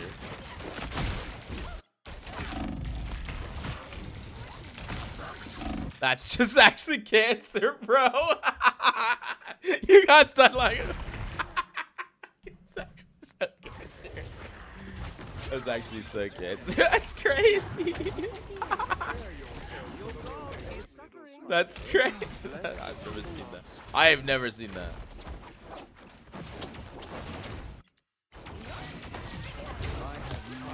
Y'all win this fight, right? Tremble before fast!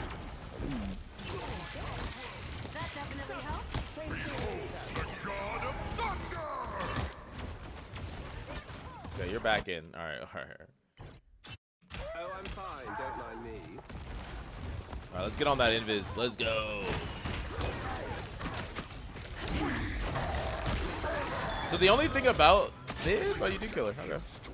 Okay. I would say, so we know that she doesn't have ult, but I would say like the only thing about trying to go for the combo there is that there's a very good chance she does have ult, and in my opinion, it's better for you to just pressure her a lot and force it, and then save your ult for after the trades, after the ult trades, right? I don't really think it would be a good idea for you to just like randomly pop your ult to just force out an ult that she's going to use no matter what. Now, it works out for you here, but the margins are super thin. I mean, she's at 98%. She really could have gotten this ult very easily if she could aim a little better. I always thought that Scarlet Witch stun was cancer, honestly, especially as a Groot or slow moving tank. It is cancer. It is cancer.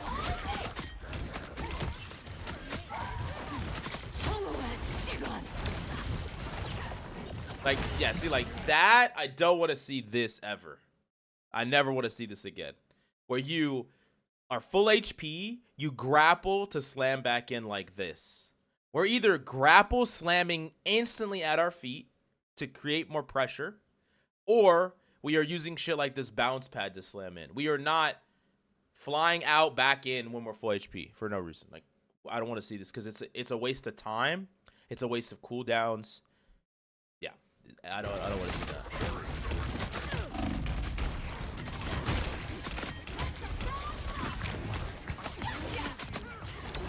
Like that. That's what we should have done the first time. Like that. If you're gonna do what I'm talking about. That's really nice when you like right click someone.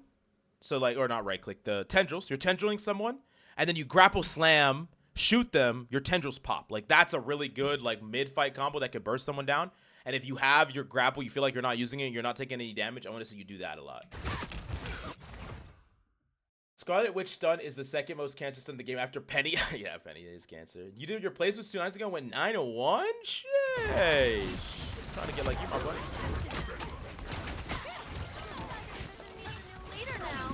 I'm free.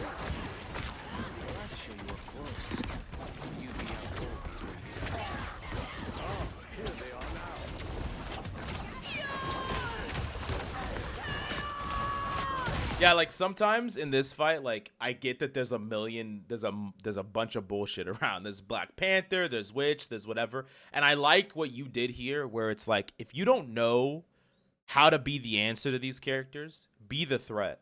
Like, you could spend your time trying to chase all these characters around, or you could just fucking kill their Luna, which is what you did. Like, this is like, I like this a lot, where it's more, instead of trying to kind of find a path through the chaos, I'm going to shoot at BP. I'm going to chase this person. I'm going to slam this person. You're like, fuck it. I'm just going to kill. I'm going back to plan A, which is what you did. I like it. what? Okay. Oh, they tore back.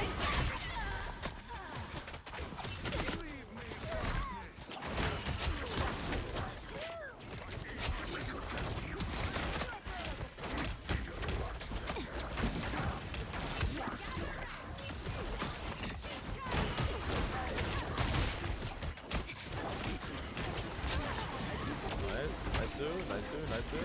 I like how you haven't used your bubble yet. That's good. 30 seconds. So I don't love the use of an ult here, mostly because you're not gonna get instant value with it to kill a whole bunch of people. You don't really need it here because you're like you're full HP. You have your shield, so it's in a situation where you're either gonna win the fight without it, or you're gonna need it for a long fight. One of the two. You're not gonna use it insta kill just the solo rogue and be like, oh, this won me the fight. Most likely no. It's like it would have been better for you to just keep fighting, keep engaging, and just hold your ultimate longer, right? Because yeah, this fight could very easily turn into a long fight, and like we would really like to have it if it does. I am ready to put on a show. Yeah. The final 10 seconds. By the eye of Agamotto. Like for example, like here, we would love to have it. Like absolutely love it. Right? You'll have to keep fighting until we have a winner.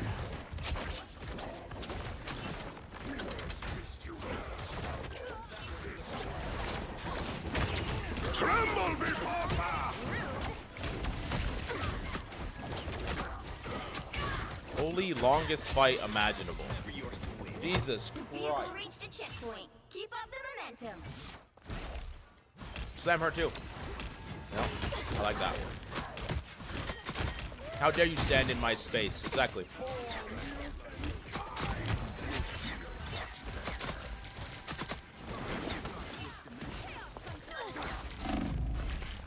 Whoa. That was definitely an accident. There's no way that was on purpose. Oh, good.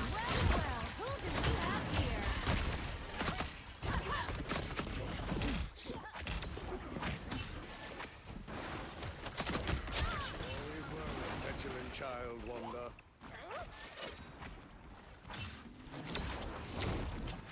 I am a true team player.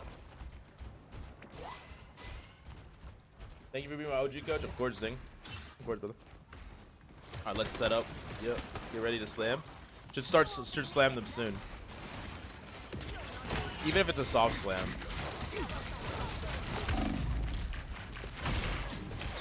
W tenacity. Ooh.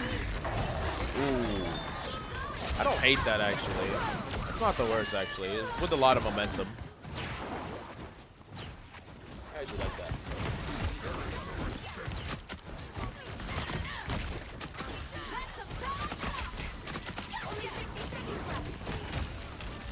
The re-hit. How do y'all lose this? Do y'all just not snowball them? Or y'all get caught off? Like all this, like a lot of your active engagements are really good. It's nice that your teammates are following you up though. It's really nice that your teammates are following you up. Really, really nice. Back to full strength. Such unusual magic.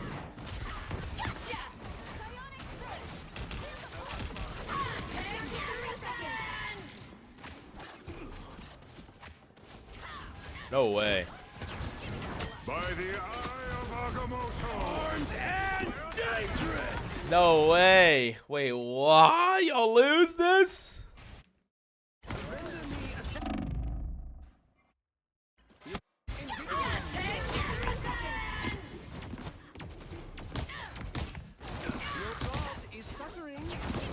By the eye of Agamotto. Armed and This fucking guy has totems, bro.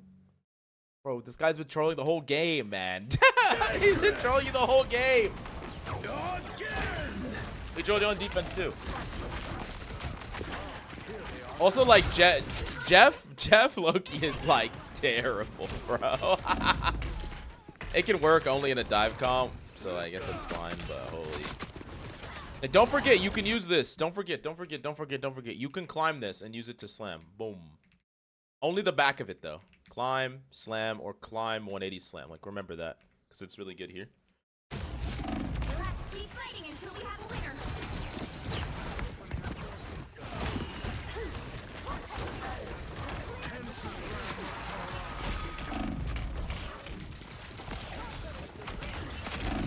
Yeah, I think, like, most of your work needed to be done on defense, unfortunately. I mean, y'all should have just won this fight. The fact that the rogue dipped through and just soloed your team. 1, 2, 3.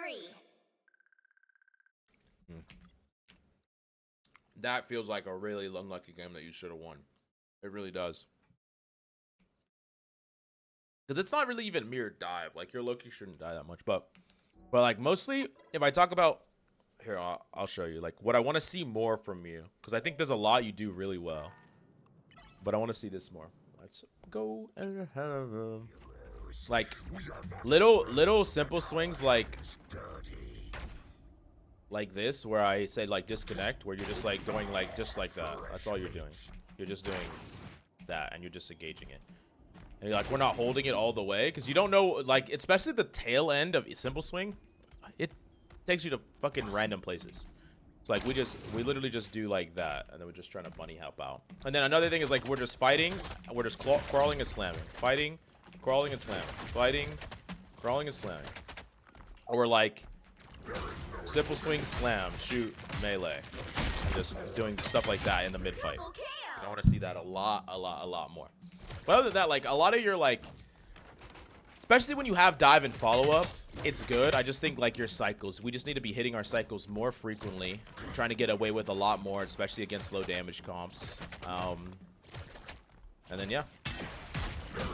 But another thing also is I would like to see against high CC comps, I want to see more like half ults, where we're not doing primary or whatever. We're like slamming into oh, I fucked it up.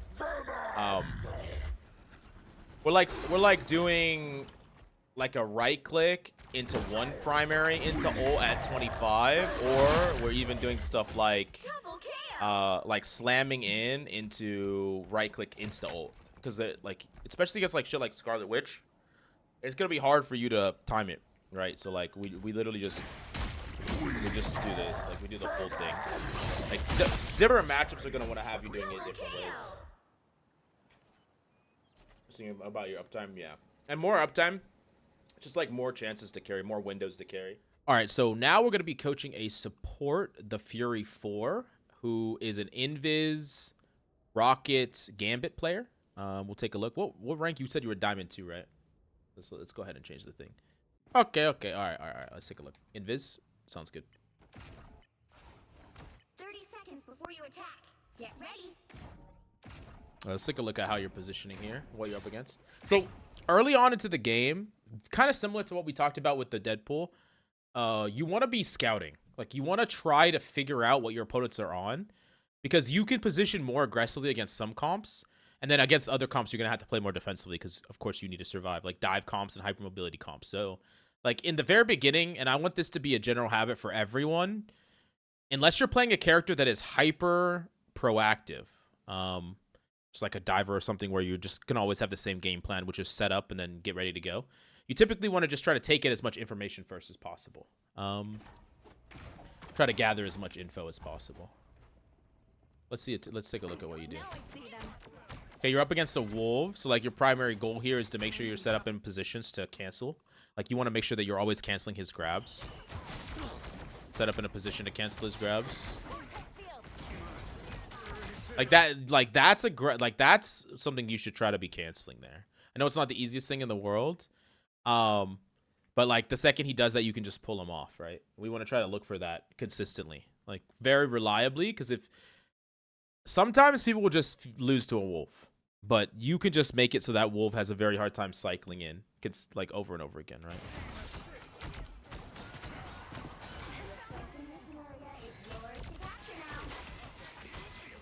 Yeah, I don't even know how your magic died.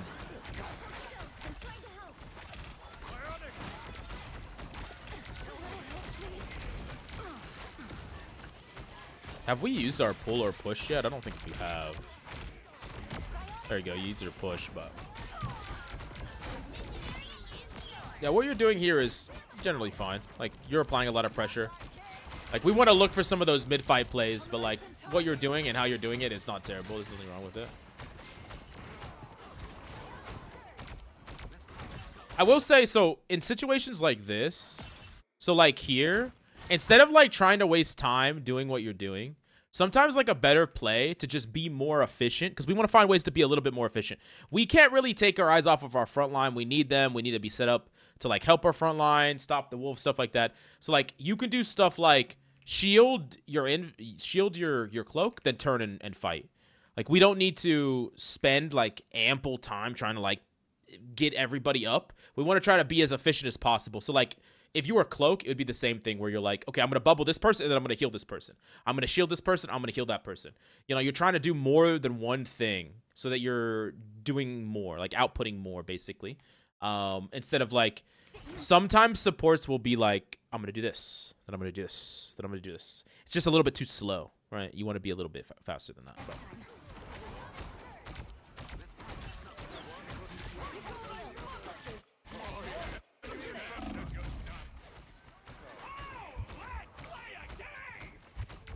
Kind of a rough use because y'all are already down, but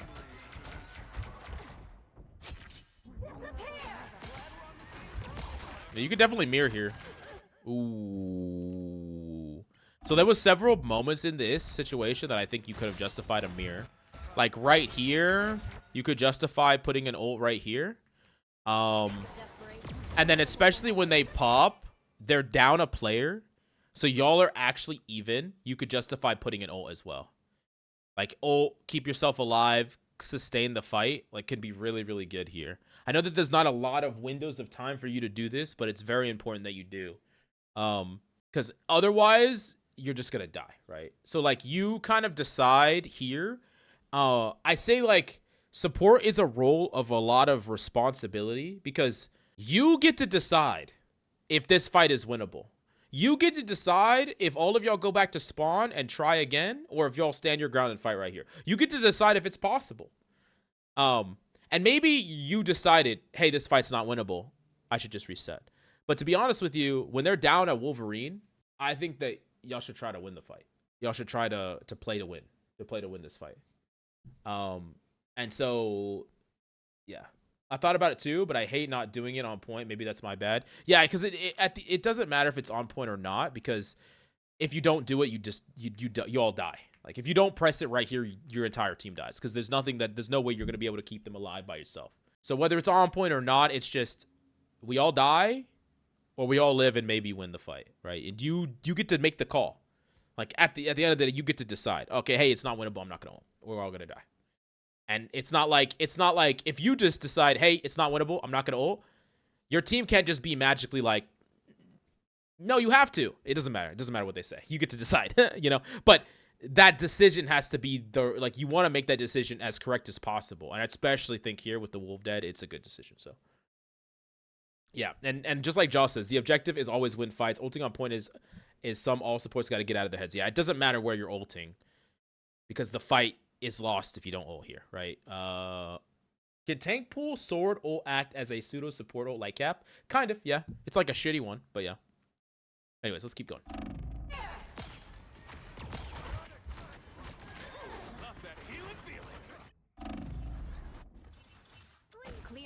So yeah, we decided reset. So let's see what the value we get after. I mean that. Yeah, there's nothing you can do about that.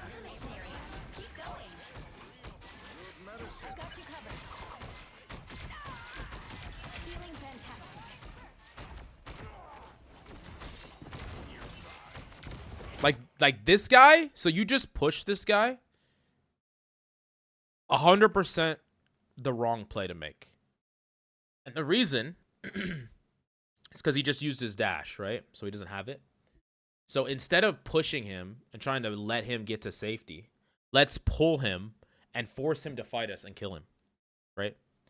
His way to exit the fight is gone. So if we pull him in and force him to fight here, we can just deal with the wolf problem right now. Because he's like, Like, basically, the challenge between Invis and Wolf is he's like a recurring problem for you. You can solve the problem. Every time he grabs your teammates, you could pull him. Every time he grabs, you pull him. You know, you keep doing that over and over again, and you can just mess up his grabs, but it's a recurring problem.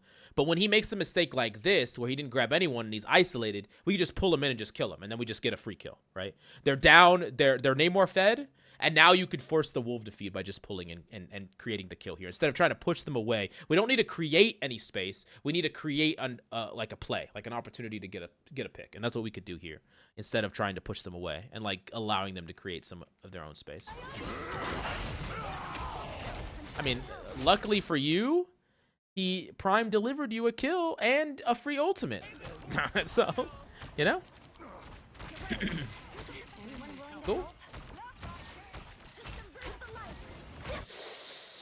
Not a fan of this ultimate. So I talk about the concept of squeezing. So there's a concept called squeezing, and the core idea behind it is trying to lengthen the activation of an ult or an ability so that it gets more value.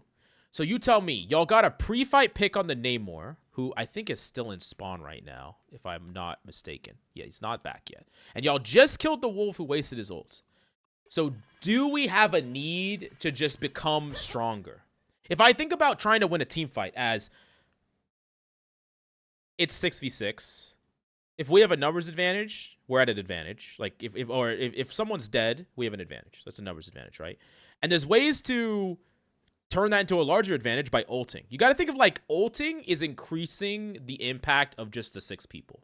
You could turn 6 into like 7 people worth of impact or 8 people worth of impact. That's an easy way to think about it. Or if you're 4 people versus 6, sometimes you can double ult and bridge that gap, that numbers disadvantage gap. So in a case like this, when they have no DPS and your team are all full, starting the fight with Invis ult, best case scenario, y'all win the fight right away and you didn't even need your ult. Worst case scenario, their ult is going to last far longer than yours. This is going to go all the way down to 3 seconds, 4 seconds, and then they're going to ult back.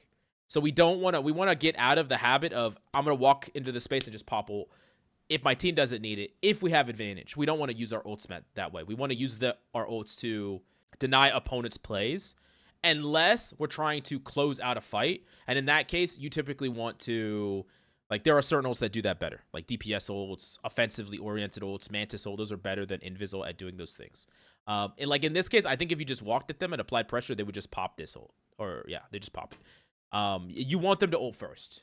Like, person who ults second has an advantage here. Yeah, see, like, if you would have just walked here as a team and applied pressure to that cloak, they would have popped ult, regardless of you popping ult. And so you could have let this slash through and then another slash through. You could have let your team take a little damage. You could have waited 5 seconds, and then boom, we pop our Invis ult, and now our Invis ult lasts just as long, if not longer, than their cloak ult, right? We're getting more value from it on the back end instead of I'm gonna pop it here, because what popping it here does is just, oh hey, you're gonna bait out an ult that they had to use anyways because they were down 2 people, right? So anyways, let's when is a Saipe ult good? I mean, like always. Let's take a look. And see, this is exactly what I'm talking about here.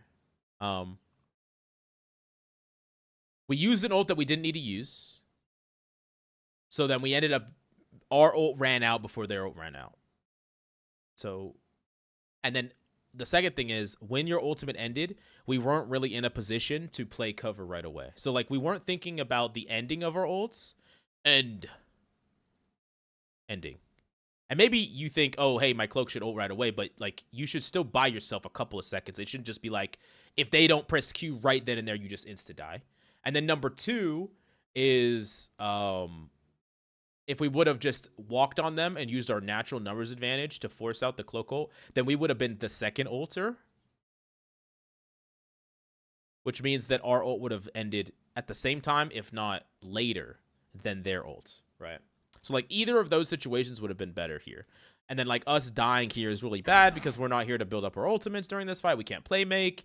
We can't pull, push, whatever. Like, arguably, the way that we individually played this took our numbers advantage, which was 2-person numbers advantage, and we threw that out the window. We just completely squandered our numbers advantage. All the advantages that we have, we just didn't use, and we allowed our, like, now their DPS are back. We're dead. We ulted first in a situation we didn't need to. We didn't bait out their ultimate when we had numbers. So, like, now our team is at a disadvantage here when we should have been at an advantage here. So, anyways.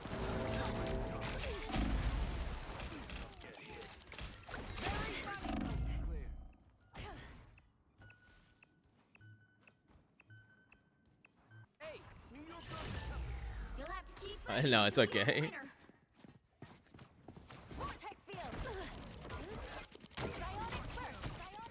Someone could just endlessly set up new accounts and then like endlessly get coaching for free. Does that make sense? Unmodded, true.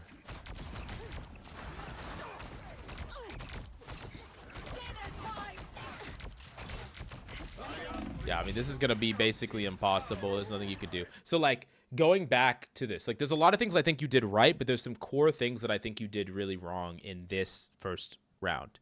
Like, let's fly over here and write it on the wall. We're still going to look at more of your gameplay, but I'm going to go write it on the wall over here. Boom. Like, number one, we need to try to playmake on the wolf. Like, the wolf matchup, the wolf playmake matchup. This is other kidnappers too, like Angela, but like, we didn't once pull the wolf out of a grapple. We let our strange get kind of diddled, okay? So, like, we're the anti-diddler, so we need to stop that. Like, we have the means to, and we never really did. Number two, we need to, like, there's a lot about ults, but, like, especially in the second fight, we could have decided to stand our ground when we got a pick, and we just allowed our team to die. And then in the next fight, we ulted too early, even though we got 2 picks. So, like, the way that we've used our ultimates, in my opinion, we missed one opportunity to win a fight, and then we put ourselves in a bad position for the second ultimate. Yeah, I mean, like, right here you died. There's nothing you could do. But, like, the game was lost before that. In the fights pre this, like, you had a chance to win the fight at 25%, the one that you decided not to ult in. Y'all very easily could have won that fight. But we didn't invest and try to win it. And then in the fight that y'all killed both the Wolf and the Namor pre-fight, y'all had a massive advantage there. But the way that we ulted and played that fight out puts us at a disadvantage. So, like, both of those fights are fights I think you could have changed if you played differently. And then number 3 is you need to look to playmake more. Playmake. Which is, I want to see you, when that wolf is isolated, I want to see you pulling him instead of pushing him. When people are out of position, I want to see pulls instead of pushes. Like, in general, I didn't see hardly any pulls, and I want to see a lot more, because that's the way that you mainly carry fights. When someone is slightly out of position, you can make them way more out of position. Oh, this is the wrong person. This is not the guy that got diddled. This is the guy that got diddled. But you, like, when their wolf is slightly out of position, you pull them in. When the strange is pushed too far forward, you pull them in. When the Magneto doesn't have bubble, you pull them in. Like, you look for these windows. When the Namor doesn't have his bubble, you pull him in. Sometimes just a Namor slightly out of position, you pull him in, you can make him use bubble, and it clears the way for your team. Like, there's a lot of these plays that you can make, and we didn't really make any of these plays with pull, nor did we stop the wolves. So, like, the value that we got from our push and pull ability is very, very little. We really didn't get any value from it. And then number 4 is just try to be a little bit more efficient. With the way that we're healing. Like, shield on our teammate, heal main. Just try to be more efficient and do more things. So, yeah. Combination of all those things. Yeah. What's up, Pirate Hunter? What's up, bro? It's been a while. I haven't seen you in ranked, man. How you been doing? How's the climb been going? But, yeah. Anyways, let's watch a little bit more of this. Wait, Malice, what? It's a dive. So I need a DPS match. It needs to be around diamond, and there's some characters I would prefer not to do. But yeah. Back to GM1 after a stretch of solo taking. No.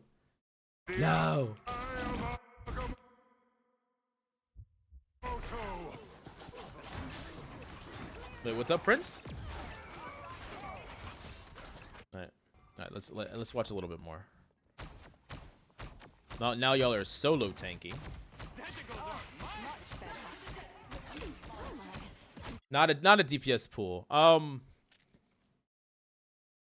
Put my food on my keyboard. Not a DPS pool. Cause I don't know what the fuck to say about that. Like, this is gonna be like kind of miserable. Yeah. Nice. Oh, then we go here. Like, the thing is, I think Invis is extremely good against their composition. In fact, Invis is very, very good against their composition. But we have to just try to play make more with our utility. I don't blame you for swapping Rocket, but like I don't think that Rocket is necessarily like, he's definitely not better than playing Invis. It's not. I know you said that you swapped to Rocket because you thought the game was over, but I don't really think so. I think y'all had a lot of close fights, and there's fights that you could have had an impact on, and your teammates could have as well. This guy isn't getting out of bronze. Get your ass back in ranked, please. Hello? This guy is not in bronze.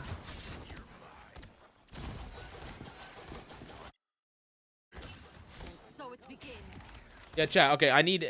If anyone tell me if you're around diamond. I need a DPS spot after this. I need a DPS spot. Anyways, let's keep going.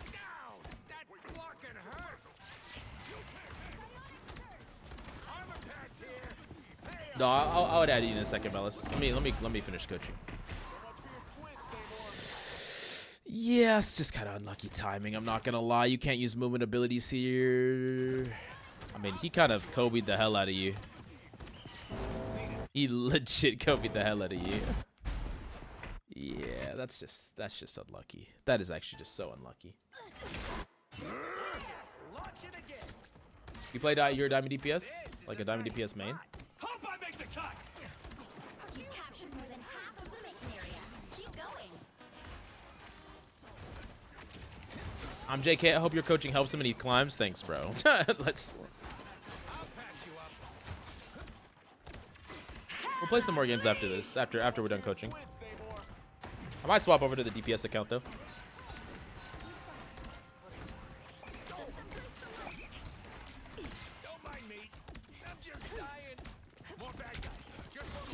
Punny flex? We can do punny. Yeah, I mean, I feel like at this point you've kind of already given up on the game most likely, right? It does kind of feel that way, that we've given up hope in the game. Because like right now we have like one guy main and like 2 people in spawn and we're ulting in. I'm not gonna heavily criticize the play itself because I just don't think you're trying anymore. I don't think you're trying anymore. I think you're cooked. Yeah, it does feel like you kind of mentally gave up and your team kind of mentally gave up, but you definitely could have changed this outcome or in the first round. There was a lot of individual points where you could have playmate in the first round that I think you just didn't play those lines, and it kind of mentally caused a snowball. Like, that's something that's really important. I know that it shouldn't be this way, but it just is. It's really important in rank to put your best foot forward. Best foot forward.